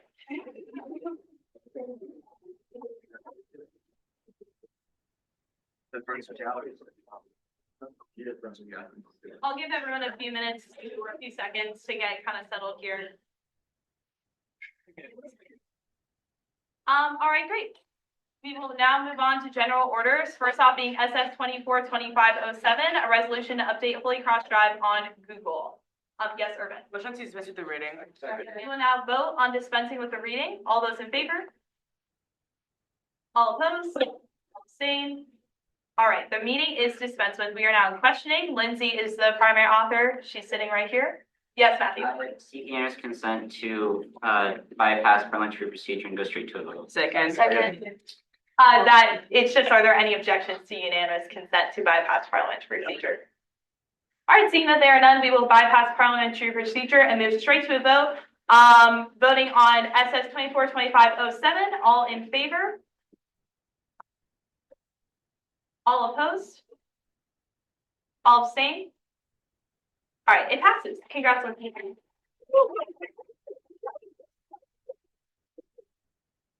Great. Moving on to SO 2425-18. Yes, Alex? Motion to dispense with the reading. We will now vote on dispensing with the reading. All those in favor? All opposed? All abstained? All right, the reading is dispensed with. To technically read the memo, so unless that's but they'll have to read that. Yeah, so there, yes, Matthew? Motion to dispense with the reading of the addendum and memo. I need a second on that. Okay, we will now vote on dispensing with the reading of the addendum and the memo. All those in favor? All opposed? All abstained? All right. It passes. Both of those readings are dispensed with as well. We are now in questioning. Hunter, Anna, and Thomas, the primary authors on this, are all here for questions. Any of the co-sponsors can. And any of the co-sponsors as well can answer questions. Yes, Matthew? So what is the problem that this is solved?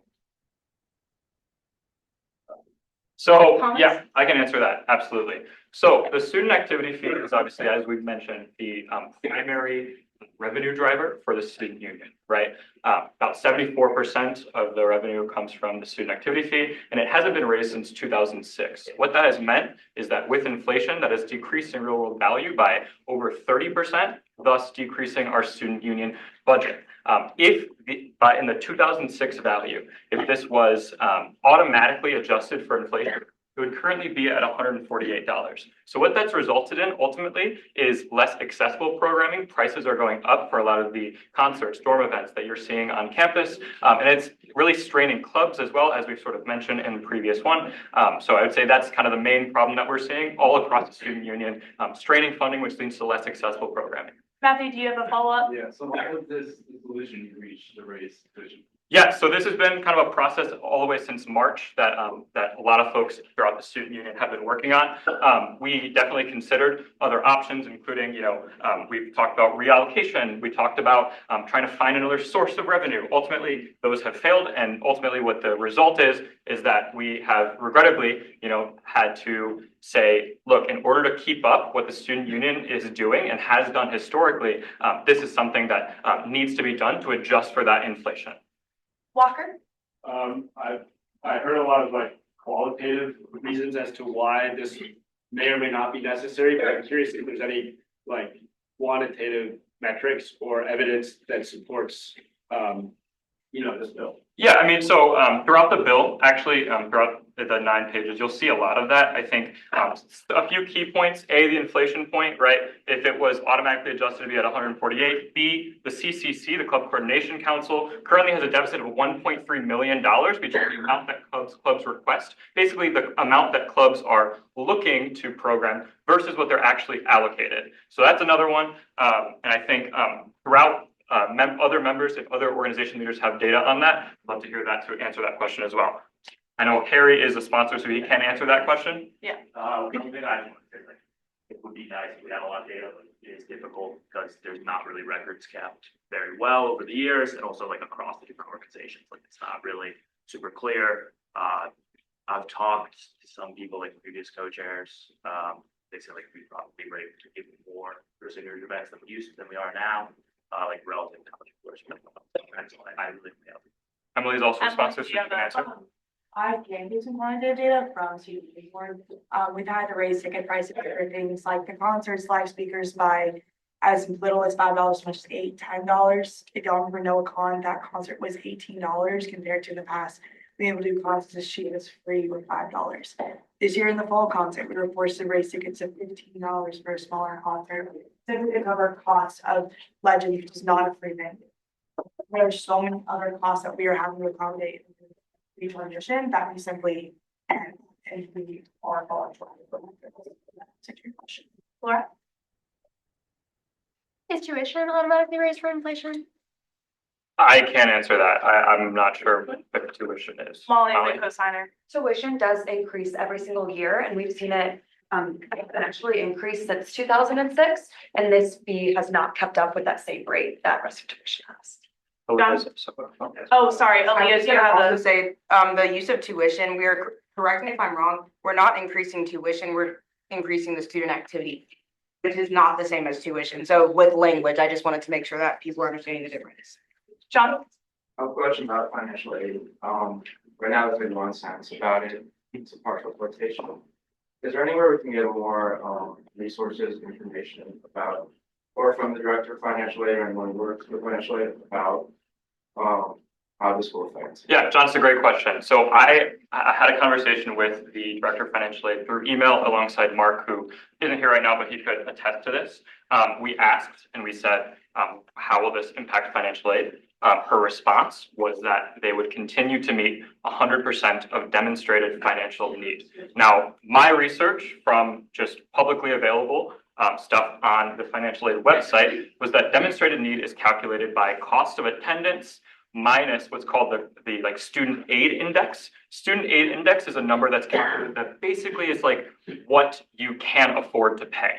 Everything in the middle of that is demonstrated need. So what that ultimately means is that for those who are receiving need-based aid, that would be covered as it would still be within that demonstrated need. So as long as their student aid index would stay the same, it wouldn't be affected. Does that make sense? So you're saying that if I've seen the table, I think, correct me if I'm saying it wrong, but it says by like certain income classes, essentially, like 250,000 above and then lower, it will give you a certain amount, like a stringent amount, like 58,000 at the high, or 58,000 is your tuition at the highest. With student aid, would that 58,000 increase by $5? So they said. It's a good question. So my understanding is that that table is based on like this year's rates, right? So the exact number of like how much you may receive would change based on the actual cost of attendance. So does that make sense? So it would be that, if my understanding is correct of the publicly available stuff on, financial aid, it is that as long as their student aid index stayed the same and all the demonstrated need is covered, it wouldn't change the price. So it wouldn't change the price of tuition, essentially. Of the total cost of attendance. It wouldn't change the total cost. Correct. Okay, so that would mean that they would provide 58,000 at the top. Or no, they would take as tuition 58,000 no matter. 58,000. I'm not sure where you're getting that number. Oh, sorry, I apologize. So you're saying like, so again, it's like it's hard to like know because I don't have the table in front of me, right? But I believe that table that you're referencing said that someone would like pay 58,000. It would remain at 58,000 because if the student aid index stayed at that, that's how they calculate it. Does that answer your question? Okay, that makes sense. I'm gonna go to Molly just because she's also a co-sponsor, and then I'll go to you, John. I just want to clarify my earlier point so I have concrete data for everyone. Right now, Notre Dame lists the total cost of attendance with all of these fees and everything included as $86,000. And if you look up the total cost of attendance with all these things in that 2006-2007 school year, it is $42,000. So just to answer your question, has tuition increased since this? Very much so. Yes.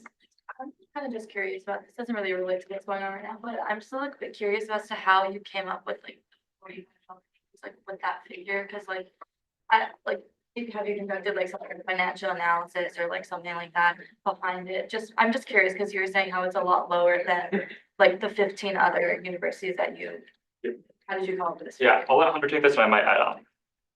So I can speak to this and Anna might have commentary as well, because I think we initially settled on that number together. So that number primarily comes from inflationary data and benchmarking. We kind of felt that inflation suggested increasing it to 148. Quite frankly, a round number and a solid number would make more sense. We want to be as fiscally conservative as possible. It made most sense to try to undercut that inflation number, which is why we did drop it down $8. And then we also found that, if we were to line up with peer institutions, we would have shot it up to $300, but we just thought that was, grossly unreasonable. So yeah, kind of, and considering that data and considering inflationary data, we came out with 148 as the most conservative, nice round number. Yeah, you can follow up. Okay, have you kind of figured out how much that is gonna affect necessarily? I know a lot of people's concern is like with the clubs and like funding. Have you thought about quantitatively like how much that's gonna affect the decrease in the amount? Sorry, you know how you said, sorry, I'm trying to word this in a better way, but like 70% is not being met, like 70% of funds that people are asking for are not being met from clubs that are asking for allocation, right? So like, do you know how much that number is about gonna decrease with this increase in the activity fee? Does that make sense? I think Anna meant for you. Yeah, just very quickly, and then I will go to Anna. I just want to say, I think that 70% may be inaccurate. I think Anna probably has a more correct number regarding the. 72.5%. Okay, I'm sorry. So that's pretty close on. And then the second part of your question, yes, we have very strong information regarding how exactly that will impact clubs and club funding, which hopefully, I'm hoping Anna has right now. I'm just kind of curious. Yeah. Yeah, so we have that $1.3 million deficit between what clubs are projecting expenses and what we can actually meet. This would put a dent of $211,000, I believe, over $200,000 in that deficit. So it'd be a massive, massive support to the clubs in Notre Dame. I'm gonna hop over to Patrick. So I have two questions. First being, what criteria went into your selection of the peer institutions and why exactly did you choose those? So SAO has published a list of peer institutions which we benchmark against. We just adhere to the university set list. Do you have a follow-up question, Patrick? I have a follow-up. I was separate. Yeah, it's okay, just go ahead. So you mentioned that, Thomas, at the very start of this, you mentioned that this is done to continue the operations of the student union. It's, historical efforts. Was there any thought given to like cutting parts of the student union or eliminating certain things? Or was it just like we need to keep going? So cutting parts of the student union, I wouldn't say was necessarily a consideration, because what this essentially, this process was we tried to talk to, as many of the leaders of like student union organizations as possible. And the consensus we sort of got was that everyone was hurting, right? And they, each one sort of had some examples of like, in past years, we've not been able to do this or not been able to do this that we used to be able to. So, right, like if we're going back like 2006, right, what we're able to do now is going to be lower than that because the real world value of budgets budgets, across have decreased by 30%, right? So I think that was mostly the consideration. Was we talked to everyone kind of said, look, we're all hurting and we can all do better. So it came to a kind of conclusion there, if that makes sense. And Dawson, I know, is a co-signer, so if he wants to answer this as well. Yeah, and I think the reason that I co-signed is because it's not necessarily, in my mind, in my mind, first, I really believe it's best for Notre Dame students because we're seeing things like increase in sub ticket price. We're seeing things like increased club dues, making clubs less accessible to students. We're seeing things like club dues and all these things. And so basically, this will allow for these things to be cheaper and more accessible to students without necessarily students paying more in their tuition because financial aid will likely cover this increase. And so if I didn't believe that financial aid would be covering this increase and thus making this programming more available to students and more accessible, then I wouldn't have put my name on it because I genuinely even taking the student union out of it, I believe it's better for students that this bill goes forward because it will make programming across the student union more accessible.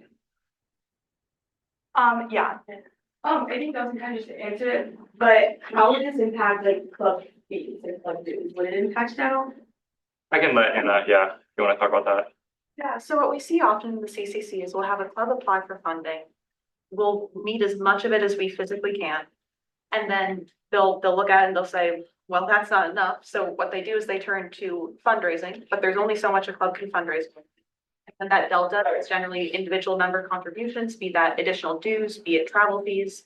And what ends up happening is you end up having these clubs that in order to have the events that they would like to put on and do the things they'd like to do, they're pulling money from their individual members to an extent where it's inaccessible for a lot of students of Notre Dame, in that students just can't afford to be part of that given club. I mean, and there is some support from OSC, but OSC only supports up to a given cap. And OSC is the Office of Student Enrichment, in case anyone didn't know. No, you're fine. Excuse me, that's a good point. So Office of Student Enrichment tries to support where they can, but they have an annual cap that's aggregated across all clubs. And that cap gets exhausted pretty quickly for a lot of students. So this would absolutely go a long way in helping the student union be able to make club life much more accessible to most of the students. I'd also like to jump in if I can. Go ahead. I just wanted to say, and Anna, sorry, Anna will substantiate this. She's heard me say it enough times, because I personally care about this. The hope kind of in drafting this thing was very much that clubs with really exorbitant and high dues would be able to lower those dues.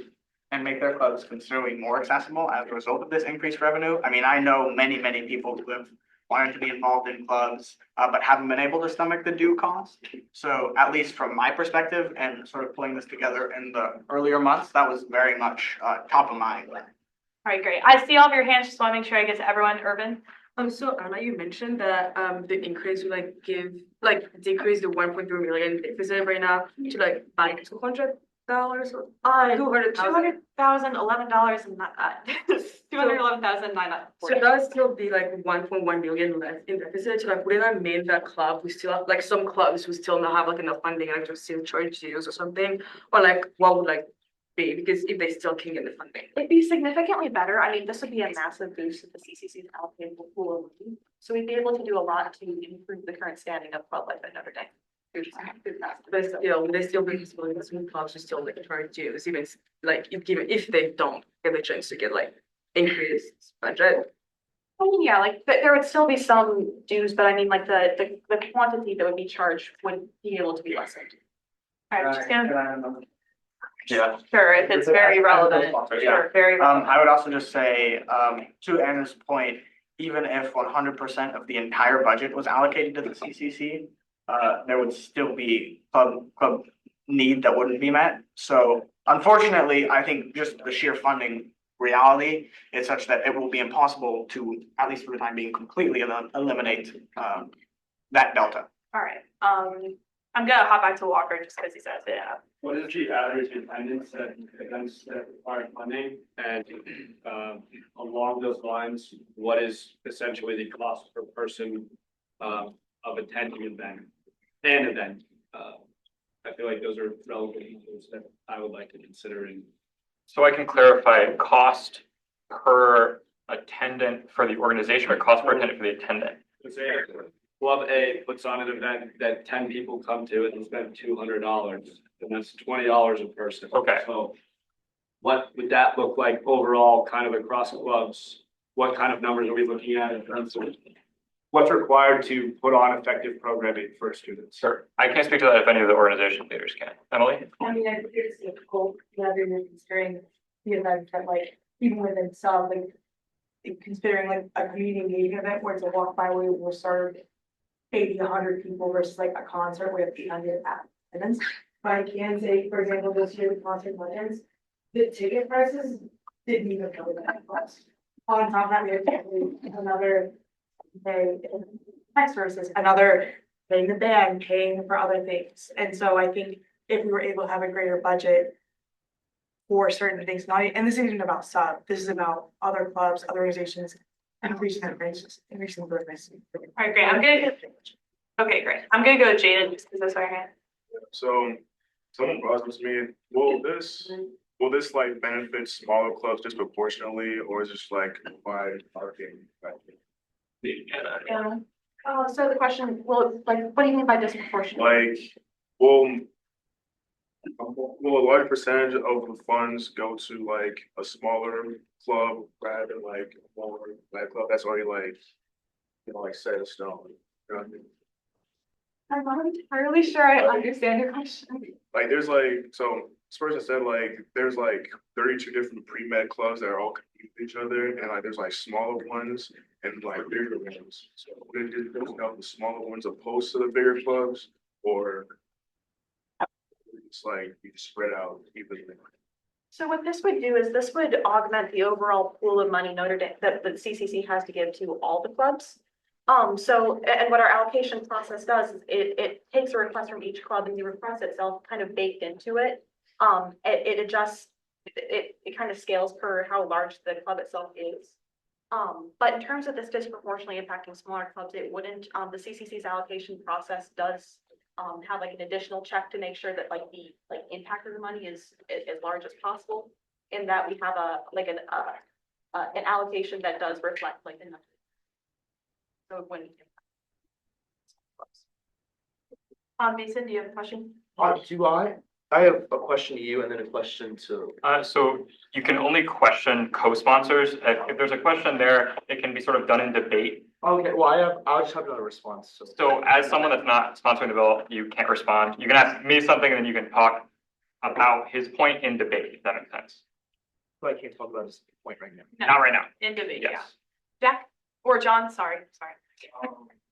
It's another question about financial aid, but would we be in any way be able to get a written confirmation or a written signature from financial aid that they would cover this cost 100%? I know you have an email, but before we vote, I know that I would like to have a written confirmation from them that everyone's tuition will be covered by. So I would treat the email as the email pretty explicitly says we will continue to cover 100% of demonstrating that is coming from the director of financial aid. I don't have a signature, right? Like, but it was in writing to myself and Mark in an email. Seems like it's an easy fix to get a written signature or like a contractual obligation.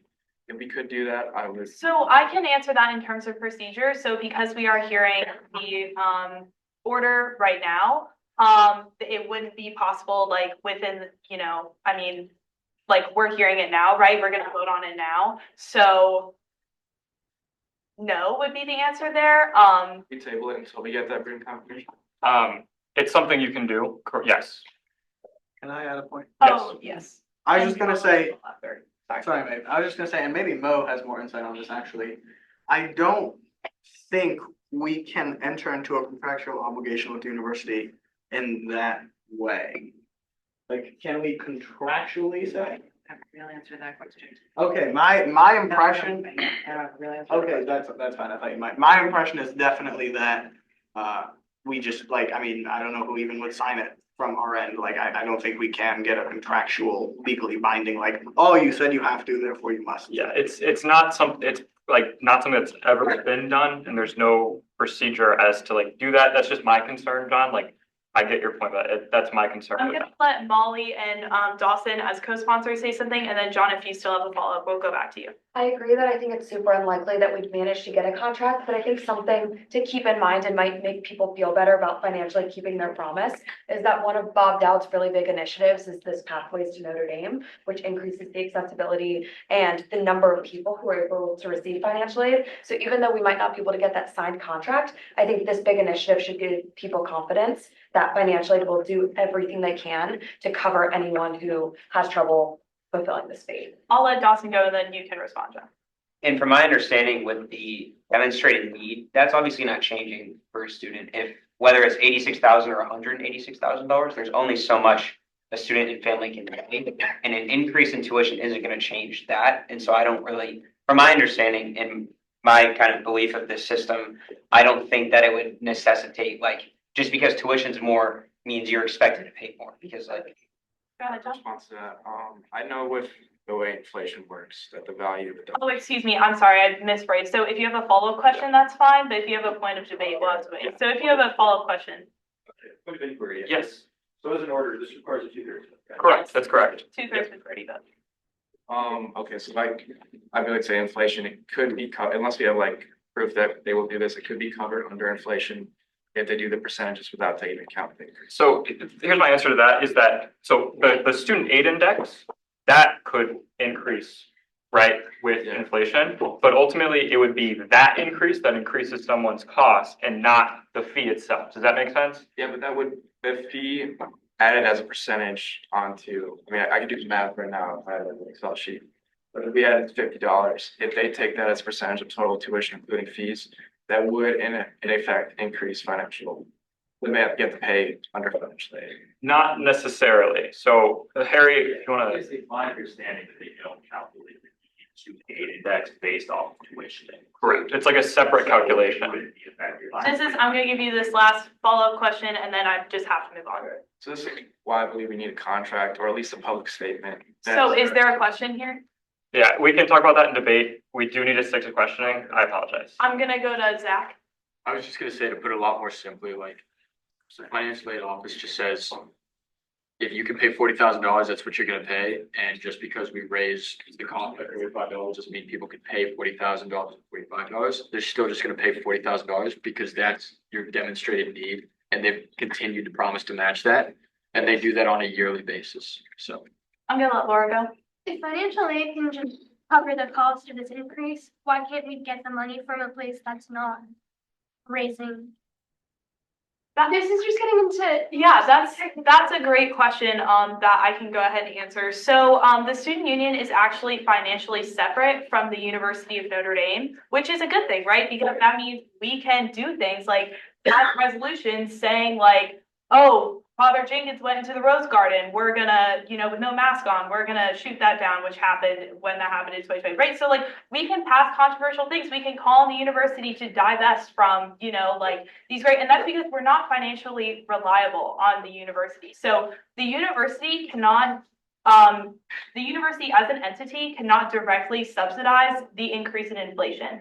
The only way we can subsidize for that increase, which again, this hasn't been increased since 2006, is to raise it ourselves. And that is very purposeful to have separation between the university and the students. That way we can, speak out against the university and let them know when, hey, we disagree with something that's happening. So I hope, does that clarify your question? I can continue. Yeah, go ahead, Thomas. I mean, does that clarify it, or? It's very clear. It's just, it's very clear. Okay. Alex? Motion about questioning and debate. I still have questions. Let me check, sorry, I'm not even sure. Was seconded, so. If yeah, it's it has to seconded, go we vote. do have to vote on it, but this is a majority vote, so. Okay. We will now vote on moving out of questioning and into debate. All those in favor? All right, all opposed? All abstain? All right, we are now in debate. Lindsay. Yeah, so I just wanted to make a couple comments as one of the senators on ComCon. I did sign this bill because I think it's really important. And I think a lot of the context within this bill wasn't necessarily given when we discussed what the FMD and the CCC was last week. So one thing that I'd really like to emphasize is that this is going to help increase money going to your dorms. So HPC actually gives out money from this budget to put on your dorm signature events. Signature events are a huge part of dorm culture. There are certain dorms that are known for their signature events, and having more money to be able to put on these events, I think would be extremely beneficial to all students. Yeah. I'm gonna go to Harry. Yeah, I can speak on that a little, just for how we use our allocations. The vast majority of it, we have a little bit of it that's saved for all year, but the measures of the vast majority of it goes to the dorms for these signature events. We have an application process at the beginning of the year. Most of them are accepted, but like we have a few criteria, it's open to the student body, it's for public, and like largely most of them are charitable. Things you're thinking about, like for me, it's Carol Christmas. There's some that we like partially pay for. Obviously, the King Review we don't fully pay for, but we give them a lot of money. We also help pay for the regatta, casino night. Those are the sort of things we give it to. Just why I think that matters. A lot of dorms get a wide variety of money on ND day, right? There's some dorms are barely getting anything. Some dorms are getting a huge amount. Just having like this source of funding that's separate from that lets every dorm program and put on a big event that draws people to their dorm, the culture, without having to rely on individual donations. I'm gonna go Mason, then John. Yeah, I just wanted to add on to that. So like how dorms have their signature events, student government also puts on their signature events. And, with inflation, fees have increased for us to put on, for example, Flick on the Field is my department's major event, and that draws an attendance of 2,000 people. But it's becoming increasingly hard to put that event on because of inflation and because we only give the same amount of money allocated to our department every year. So you do have major events that are getting a little bit underfunded, and it makes it to where it's harder to run other major events. John, go ahead.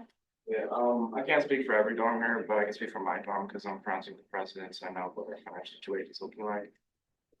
As of right now, I think we have somewhere between 14,000 and 20,000 annually. Look at it. In US dollars that we don't use. We have a surplus of money that our hall rector does not want us to use on anything that is not necessary. I don't know about other halls, but I know that for at least for us, we don't really want this money, so I don't know why. Just because this is pertaining to HBC, I'll let Lauren and Harry kind of respond. So that money is very much separate from the money that we're talking about today. That is stuff that has been saved up from donations from straight donors. And I think an important thing to clarify on that is that not every dorm has that. There's a lot of dorms that are in the negative and all of that. So they're unable to put on any programming. I know you guys just had hot dog eating contest. Things like that cannot happen in other dorms if they don't have money from us to fund those, because they don't have the alumni or the network that are donating to them that is getting saved up. And so this is kind of making an equitable dorm experience for all. Can I comment on that? Yes, Harry, go ahead. Just to like continue on that, like I think about new dorms like Graham, like they have the paying-born donors, kinda not. They just, and because of the way ND Day money plays a large role in the dorms, especially for these like one-off events, they just don't have the same funding that a dorm like Knott or Alumni or Dillon that have been around for a very long time, have large like supportive donor base. We just like not every dorm has that. All right, well, That's like, you're. sure, go ahead. I'm just on not all, No, you're as a okay. men's dorm, we were founded as a men's dorm in 1997, so relative to a lot of the dorms, we actually don't get that much as many donations from certain people. It depends by year in terms of alumni. But I like to say that, why should certain dorms like us pay for other dorms depending on how much other dorms spend? Thomas. Yeah, so I'm gonna kind of switch topics. I apologize. I just want to make it clear that like we do not like take this lightly, right? Like this is an increase to people's pay, right? And that's not something anyone ever wants to do. Ultimately though, the biggest thing that swayed me, obviously like the inflation thing, budgets going down, all of this stuff. The biggest thing for me that's swaying me to, and is why I'm supporting this bill, is the equity piece, right? Like when events get more expensive, it favors those that can pay to go, right? When you have to pay $20 to go to a concert, or you have to pay more money to go to even like a dorm dance, right? Like those are things that matter to people. And ultimately, in combination with the financial aid piece, this is going to make events more accessible, clubs more accessible to students who won't have to pay exorbitant dues, right? It's not going to solve the issue, certainly, but it puts a really big dent in an issue that I think is very important. And it's ultimately what swayed me that said, look, I'm willing to take the hit of this $45 for this. In the back. So I'm a little bit worried since there's no precedent for like gradually increasing this activities fee since it's been like almost 20 years, right? So I'm just curious if you guys came to the conclusion that there was a specific number that you wanted to increase the fee by. Do you want to increase it more in the future? And is there a plan to get to say the 300 or whatever the average benchmark you guys found based on other universities? So I'll let Hunter go ahead and respond, but as a point of debate. Sure. Yeah, I mean, my point of debate would be, I obviously won't be here, post-graduation this year, if everything goes according to plan. But I can certainly say in writing this, it's, final in and of itself, in my mind at least. And if I were to remain here, I would not have any plan to increase it beyond where it's at. As I said, the number included therein in our estimation was reasonable based on inflationary and benchmarking data. So for at least, the foreseeable future, I wouldn't see any personal need to, no. I'm gonna let Matt go. So I want to go back to John's comment before. He mentioned rectors and also the year that his dorm was built. Duncan was built in 2008, which is even after that. The fee before it was in 2007. I think it was the last time it changed. That preceded Duncan even being built. So I just wanted to say that. But you also mentioned rectors, and the Duncan rector is sitting right here, so I yield my time to him. Thanks. Thank you all for letting me be here. Like Matt said, my name is Nick Shabby. I'm the rector of Duncan Hall. I just want to bring up a few points regarding this because we had extensive debate in Duncan through presentations that Matt did on this and in our hall council too. And the way I understand this is, especially with the fee only being applied to people who essentially don't have financial need. Hopefully I don't look it, but I have been around many universities in my time, both undergrad, masters, and working with people. And just been marking off those institutions that I've been at. Villanova and St. Joe's are two very similarly profiled in mission and student body universities to Notre Dame, and respectively, their student activities fees are at $300 and $200 right now, which is substantially above what Notre Dame currently charges or what you will charge if this passes. And just to give some specifics on Duncan, two of our signature events are our high-rise dance and Notre Dame 110.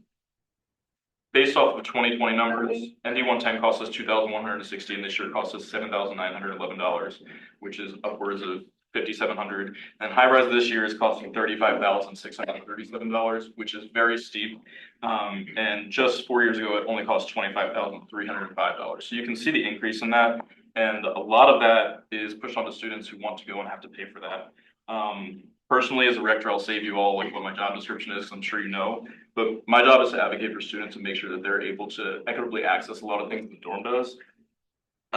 And with those numbers I gave for high rise, just last year was $50 a ticket. This year it's going to be upwards of $125 a ticket because of the $10,000 cost increase with the vendors that we're using. And based on my philosophy and background in student development and everything, I don't want to see a Notre Dame that ostracizes students based on financial need from being able to go to these events. And this is, in my eyes, a really good way to be able to provide even just a small increase to the overall budget that can then trickle down to the dorms and allow me as a rector and my colleagues to have more flexibility with how we work that budget. And beyond events, that goes for other things like subsidizing apparel for students who can't afford it on their own, subsidizing inter-hall sports, and then specifically in Duncan, our Green Blazers, which is an outward show of our community, the tight-knit bond that we have. And a lot of them cost money. We had, if I'm correct, 17 students this year that couldn't directly afford the Blazers that we fully subsidized, and that was because of our budget, but we took a big hit on what we can use for other things now. So this small increase, in my eyes, is a very beneficial thing for me as a rector to have that flexibility. And just to be corny, because I'm going to, I encourage you all to support this to be a small but important part of Father Soren's mission to make Notre Dame one of the most powerful means of goodness. So I appreciate you letting me talk, and thank you guys for. Thank you. I don't know if we've ever had a rector speak that's it. So thank you for that. No clapping. We're keeping this moving. Lauren. Yes, 2 quick points of debate, both from like a hall perspective and from the sub perspective. So for the hall, Flaherty Hall is like one of the most brand new dorms, and I'm pretty sure we got second to last in donations for ND Day, and we have practically nothing to compare to other dorms. So I'm personally in favor of the bill because we have not been able to do nearly as many activities as the other halls, and it's just from a budget perspective, the $45 will help so much. And then a second point from the sub perspective, I don't know nearly as much as Emily, but I am on the concert committee. I have been for 2 years now, and it's interesting to see a lot of people like recommend artists to us, and they complain that like, why aren't we getting more well-known artists? Why are the artists smaller than they were in the past? Well, that's because inflation. We've had the same budget, and so artists are getting more expensive, and we can't meet the demands of artists people want. So I'd almost argue that indirectly, student body may not want to support this bill. They don't want the direct increase on their tuition, but they want these bigger and more expensive events. And there's has to be some way we have to pay for that. Okay, Laura, then Patrick. I'm sympathetic to the equity argument. I'm sympathetic to the role that the CCC has in having to allocate money that they don't have to clubs that want it. I think that's really tough. I'm not in any clubs that I have to pay dues for. I'm in 3 clubs and I don't pay dues. I don't really pay for anything. It's kind of nice. But, with that said, I suppose, I think that charging $45, whether or not it's covered by financial aid, whatever it looks like, I think that us all, I guess we're all sharing something, and I think that for some people that's a really good thing. Some people see it as really good of like, oh, we're all gonna pay $45 in this big pot, and that's really good for everyone. But maybe not everyone benefits from putting $45 in, and so I think that's really hard to navigate. I think that influences my personal thoughts on this, in that I'm putting $45 into something that I may not be. Okay, Patrick. Oh, I'm sorry. Were you done? Yeah, we're well. But I'm gonna vote in accordance with my home, so that's Patrick. Yeah, so last year I was in VP, and at the start of the year, the campus was over-programmed. And so one thing that I'm really curious about is, was there not one, like, sub-concert in the past, and now it's moved up to 2? Just to be clear, you're making a point of debate, right? Yes, this is Okay, a great. debate for sure. I can respond. You can respond. Sure, that's fine. So there actually was 2 concerts on freshman year, and the decision was made, one was primarily a motion decision. Even in the past, like, there's like multiple There used to be a jazz festival, there used to be a movies committee. Simply jazz and movies were not the budgetary concerns. And really, my advisor said to us as a response to the overprogramming, that it's not that there's overprogramming, it's sometimes the savings of programming as a budgetary issue. Kind of what Lauren said, if we have more flexibility in our budget, we can become more creative and we can do more things and bring more people. We can even work better together. This year, sub has put more stringent requirements for what we can cover students because of our restrictions. And I think that this bill is a good thing for everyone to improve programming and improve accessibility. Great, thank you guys for bearing with me as we try to make sure everyone gets the chance to talk. I'm gonna go to Jaden, then Matthew. Yeah, so I just want to bring up something that was said last time. John said survey their dorm or like anybody to get the general consensus. So I did my due diligence and I did such a thing. Since I'm part of a guy dorm, like didn't get too many response, but like I got decent amount. I got like maybe around 30% of my dorm replied.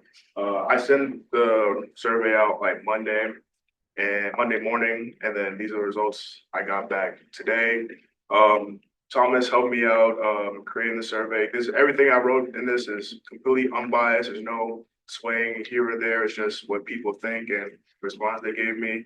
And like the general consensus, like the grade wise, the people that responded were all from freshmen to junior. Not many seniors replied because they probably think that it doesn't affect them. Most people, and I also sent out the order as well as a summary so people could read in a timely manner. And most people said things, and everyone, well, a large majority of people participate in clubs and go to events and whatnot.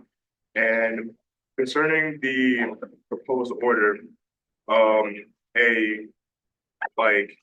than 50%, 52% of people said they agreed with the proposal, and then other percent disagreed with it. And I know like this, I only got like 75 responses from the 200 guy dorm, so that's like 30%-ish. And this is only like an even smaller fraction of like the general university, but I think it just highlights how like diverse opinions there are to this situation. And I also told my dorm that based on the survey, that's where my vote's gonna lie. So that's what the people told me, and I gotta act accordingly. Great, Matthew? I think, going just off that point, I think a lot of the discussion has been whether there is a need, and I think that's an important discussion. But I think, just as you were talking about, what's more important to me at least is, do students want this in the first place? So I did a couple of things. I first sent out a question to my hall, and I gave pros and cons of the legislation. And there was a overwhelming no vote of out of 154 responses, there was a 92.2% no vote with a 7.8% yes vote, which I think also speaks to the diversity of the student body and the student body's opinion. Adding on to that, I also have gathered testimonials from different members of the public. One of them is here right now, so I'll give a few seconds of my time to him. My name is Ben Carolina. I'm hoping to give a perspective just from the general student body. I mean, what y'all are doing here is great, but I don't know if a majority of the student body thinks that their money would be well spent on all of the student union activities or whatever, or to subsidize people who are in 17 different clubs as opposed to their things. And I just don't think that your constituents are in support of the legislation. Like I've seen online polls saying that 90% disagree with the legislation. I've talked to lots of people about it. They're all like, wait, what? To pay money for this. So I've also gathered other testimonials. One is from Maxine Zamora, a member of Welch Fam, who opposes it. Patrick Anders, a member of Siegfried, says, due to lack of transparency in some of the organizations getting funded, I oppose this. Another, Joaquin Vidia, a member of Soren College, says, I oppose this legislation. John Geithner, a member of Knott Hall, opposes it. Leah Winters, a member of Morrissey Hall, opposes it. Samuel Scoville, a member of Keaton Hall, opposes it. Yeah, I'm sorry. Okay. Finally, as was alluded to, there has been rigorous discussion on fizz, and I think that is. I think it's a good way to demonstrate how people feel about this legislation. There was a poll put up before the John Knott situation, which I think might advise people's opinion on this. And it was over 1,600 total fizzes, which is about 1/5 of the entire student population. And the no vote won by about 90%. Okay, to be honest, we're not gonna reference like anonymous social media apps, like that's just not credible. I'm sorry, Matthew. I was going to continue this. So if, Well, I think this is the right way. yeah, I'll This is move on to that. Anonymous.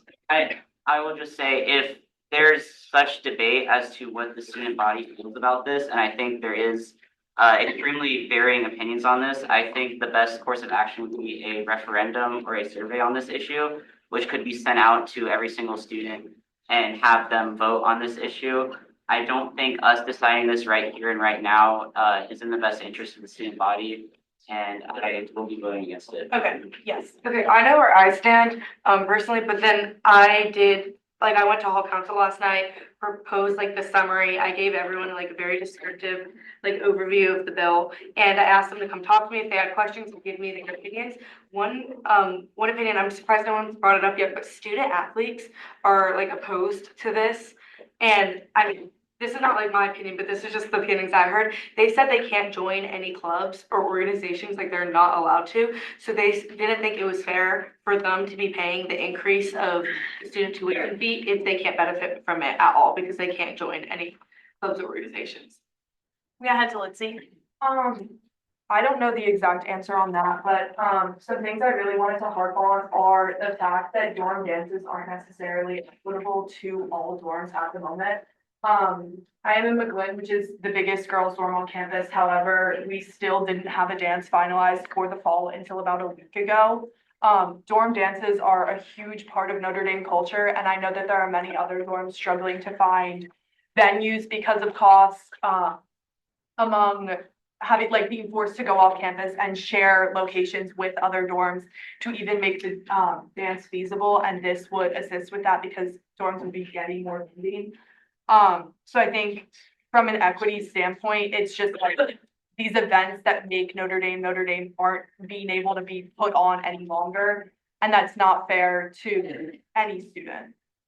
Some of you will all relate to, you will all be seniors one day. And senior year, you have two really big dances, two big events. Senior week, which we are in charge of financially, and also 100 Days Dance. Every year we get arguments about how we can't provide a ticket for everyone for 100 Days Dance because we don't have the finance to. The only place in South Bend that fits our whole class, which is about 2,000, 3,000 people, is Center, and it costs about $100,000 to rent, which is not in our budget at all. And also because we have commencement ball, which is something you guys will have the right to during your senior year, during senior week, or graduation, which I know everyone wants to go to. It just costs a lot of money, and so saying that this won't like impact you eventually, it will, because like you'll see how much tickets are, and tickets are usually $80 just for one event, and there's like 7 events in a week. You don't have to go to all of them, but it's like really important to understand that like it shouldn't have to be that expensive. And of course, there's ways to like help those who actually like want to go, and we can help them. But like in general, like tickets just shouldn't be that expensive, but this could help. And Really quick, I'm sorry. no, go ahead. We need 2/3 of you here for quorum. I just want to check very quickly. Could you raise your hand? You are a voting member of Senate. 1, 2, 3, 4, 5, 6, 7, 8, 9, 10, 11, 12, 13, 14, 15, 16, 17, 18, 19, 20, 21, 22, 23. Okay, then we're good. Please, I know cognizant of time, please stay as long as you can because we need 2/3 of people here in order to do any business. It is 7:30. Please make sure your points of debate are extremely, extremely relevant. Please avoid repeating points of debate that you have already made. Henry? Yeah, Dunn is a very new dorm, similar to Clarity. We were in 2016. A lot of our dorm events, we do rely on excuse me, HPC for funding. But just as a general survey of my dorm, a lot of people, they value different events than the ones that are provided by clubs and the student union organizations. And so just because of that, The allocation of funding would have to change for the people in my dorm to find any value in this bill being passed, so I'll have to go. Lauren? I just wanted to clarify something based off of the comments on dorm type stuff. This money's that HPC allocates is for signature events and signature events only. Yeah, I just want to say like, it's important to remember, like, the money we give when we're like events that are open to body, right? Right now, if we're not fully paying for it, a lot of dorms hold their ND day funds, which should be being used ideally for things in their dorm. I just wanted to clarify, like this is for like things that are open to the whole student body, like these events that we're paying for. That being said, like, yeah, for example, if the Duncan rector brought up high rise, we don't pay for high rise. But if Duncan had to pay a lot for ND 110 that we couldn't cover, they might pull the fund to go to high rise, but just be like very specific with how this money is actually being spent. We don't spend it on things that are specific for dorms. We spend it to things that dorms do for the entire campus. Alex? In general, I suppose one thing I think this bill is very necessary. I've told my constituents about it, explained why the people who want it. And they have, as of a survey yesterday, 60% of them want this bill. On the other, in addition to that, 56% have said they're in favor of perhaps reconsidering how those funds are allocated. In light of that, I have an amendment prepared if anyone is interested in that. So, okay. Go ahead, Thomas. Yeah. Okay. All right, then we're done with that. John? I like the second, Matthew, I think regardless of what I think regardless of what we believe, I think what matters actually is what the student body believes, and I like the second for referendum or any type of survey that encapsulates the entire student body, is sent to the entire student body, and is accessible. I think, without that, I think the motion of any of our personal beliefs to get into the way of anybody else's tuition, we should have at least a majority of people signing off this meeting.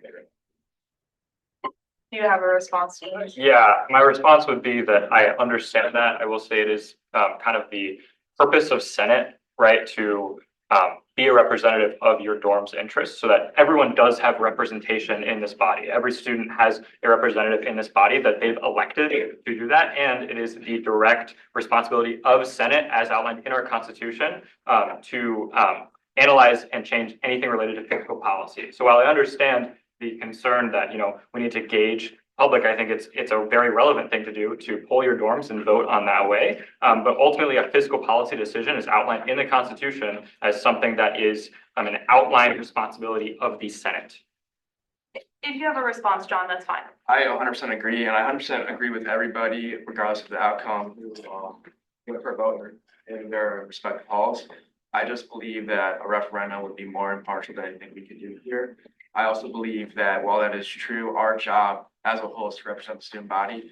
And I believe if we have the opportunity to let the student body represent itself, we should let them represent themselves. Patrick? Yeah, so just anecdotally, the off-campus students that I've talked to are very much against this, and so that's where I stand on that. And further, just back to the point on the comparison to universities in this, I don't see that that was necessary or that served no purpose whatsoever, given that there was no qualitative or quantitative analysis of how those fees are allocated and how it impacts those students. And I think back to Walker's question that he asked during questioning, looking for more numbers. I think we want numbers on why, I know inflation exists, holy cow. But I wanted to know how much is this going to impact each student? Can I go to X more events? Can X more students be involved in this number of public? Yeah, Matthew? I just wanted to say I pulled Bomber Hall, 85% of them said no to this. I think we could just table this and then we can have a referendum and use it as evidence so then we know what the student body actually thinks. That's actually an option. Aaliyah? I was just gonna say that, like we were talking about how every one of us is an elected position here, I think the reason we're representing them, and I think it's very useful to poll your body, but they don't know the full context. Like, you can try to give them as much as you can possibly understand, but I think even in the conversations that we had, it's clear that not everyone, up till today, a lot of people up until today fully understood what was happening. And even in the use of the fact that this term we keep raising tuition, that goes to show that some people are not as clear as to what we're doing, because it's not a raise of tuition, it's a raise of fees. So I think as senators, we are the most informed people, and it's the people who are informed making a decision. We have access to all 9 pages of this document, so we've been able to analyze this, whereas someone who might just be walking on campus has heard through all these random sources of this is what is supposedly happening, when that's not necessarily true. So I 1000% agree that you should be asking your people how they feel. But at the same time, you are the most informed person, and you know by heart, like that's why your people voted for you, what hopefully your whole hall would want. And then I also want to just make a point, because I think I provide a unique perspective as a Black female at this institution who is in business. A lot of the clubs I'm in are predominantly like for people of color, because when it comes to clubs like SIBC, historically, it's been really hard for Black people, especially Black women, to succeed in those clubs, and that's where a lot of people find their jobs, which obviously is a big part of Mendoza and why we came here to Notre Dame. And when it comes to these clubs, they don't get that much funding just because of the nature that we don't have as much money as we would like for the CCC. So when it comes to that, if I want to be involved and I want to try to advance like my career, which is something that almost every single student here at Notre Dame is doing, it starts racking up when it's $10 for this club, $10 for this club, $10 for this club. And sometimes it's not even something that I'm trying to necessarily enjoy. I'm just trying to make sure that after college, I have a place to go. So I think because there's a fewer amount of margin of people of color on this campus, you might not interact with it every day, but know that it is a very present reality. And a lot of students who the university is trying to excel and trying to be on track with their other peers are suffering. And I think that's something that people should know. Yes. I was just thinking about what people have been saying about like polling everyone or as many people as you can. Like, it doesn't seem to me that there's going to be a time in like the near future where you can send out to every college student here or like anywhere else a 9-page paper. Like, no one's really, people are going to read it. In an ideal world, they will, but like, I don't think you would actually gain like an accurate understanding of what people want. Like, if you put everybody in this room and told them every detail, you would get a different response to a poll like that. But then there would be no need for any sort of stuff. Dawson? I just wanted to respond quickly to the student athlete point. The vice president, Dylan, right now is on the football team. Our chief of staff and student government is on the rowing team. So that might be like a team by team thing, but it's not like all student athletes. So I just want to make that clear. And then also just kind of talking about, polling the student body versus voting here, like every voting member of the Senate was elected by your dorm to represent your dorm. And so like, I just hope that you are able to like just represent your constituents. A lot of you guys did polling, which I think is very well done and incredible. And so I think like the back and forth is great, but just know that this is like, you guys are representing. Zach? I think when talking with my dorm especially, it's made pretty clear that a lot of people, while they don't necessarily love the idea of paying more money, regardless of whatever the fee is, based on the fact that A, this has not been raised in 2006, and B, there's a big equity concern, and also see that a large burden will fall on the Office of Financial Aid and not on students who can't pay this. I think a lot of students in Fisher Hall realized that this is a morally good thing to do, just in the sense of a lot of people benefit from things that you don't even see that this money goes to. There's certain things like the New York Times subscription that maybe you don't use that, but you probably never thought about the fact that that has to get paid for by the executive. And it just comes down to the fact that if you cannot pay this fee, you will not pay this fee. And if you can pay this fee, you will pay it, maybe not for yourself, maybe you don't enjoy those clubs, but someone at Notre Dame who can't pay a per club fee will pay it. And I think it's important to recognize that and also just realize I don't love paying more money for school. However, it's something that has to be done, or the student union probably cannot function within the next couple of years. Sophia? I think everyone's making great points. I was just wondering if there's any sort of possibility of tabling this for next week. Thomas has an important point about the consequences of So that. here's what I'll respond with. It is totally within all of your rights to table, and it would be, I believe, a majority vote. Paige, if you could check on that. But what I will say is that the Office of Student Accounts timeline is that they're going to be preparing for next year's kind of fees beginning after fall break. So what that ultimately means is that this is, if we are going to have this for 25-26, it would need to get voted on today. Any discussion past that, it would not go into effect until 26-27. So just keep that in mind. John?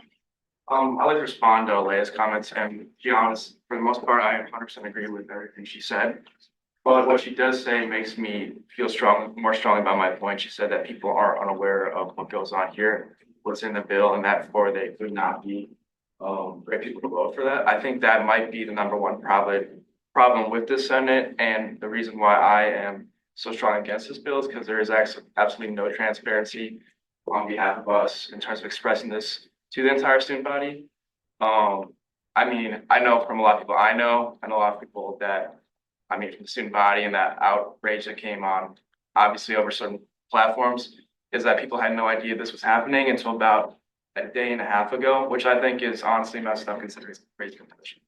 I would just like to, just as the chairperson of the Senate in my role, kind of in this position, remind everyone here that as a senator, it is your responsibility. You are constitutionally obligated to attend your hall council, and you are constitutionally obligated to inform, your constituency about what's happening. So I just wanted to, again, we all hear you, John.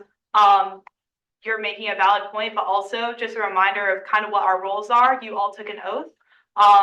So yeah, I don't know if you have a response. I agree with that. I do everything I can to express everything to my student body, especially important bills like this.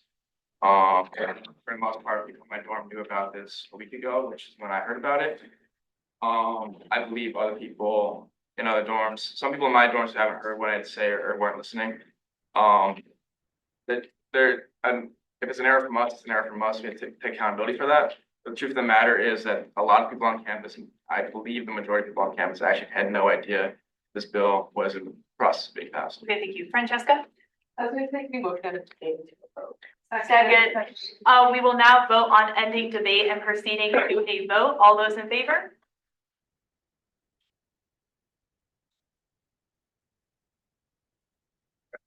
All opposed? All abstain? All right, we will now vote on SO 2425-18. This is in order, so we will need a 2/3 majority vote. Please raise your hands very high. All those in favor?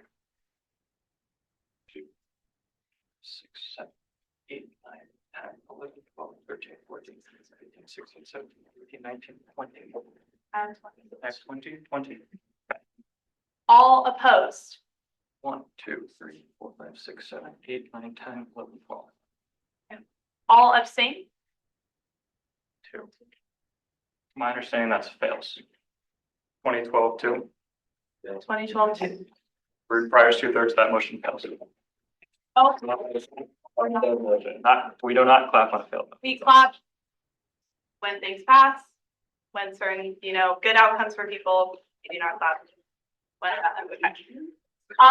Matthew.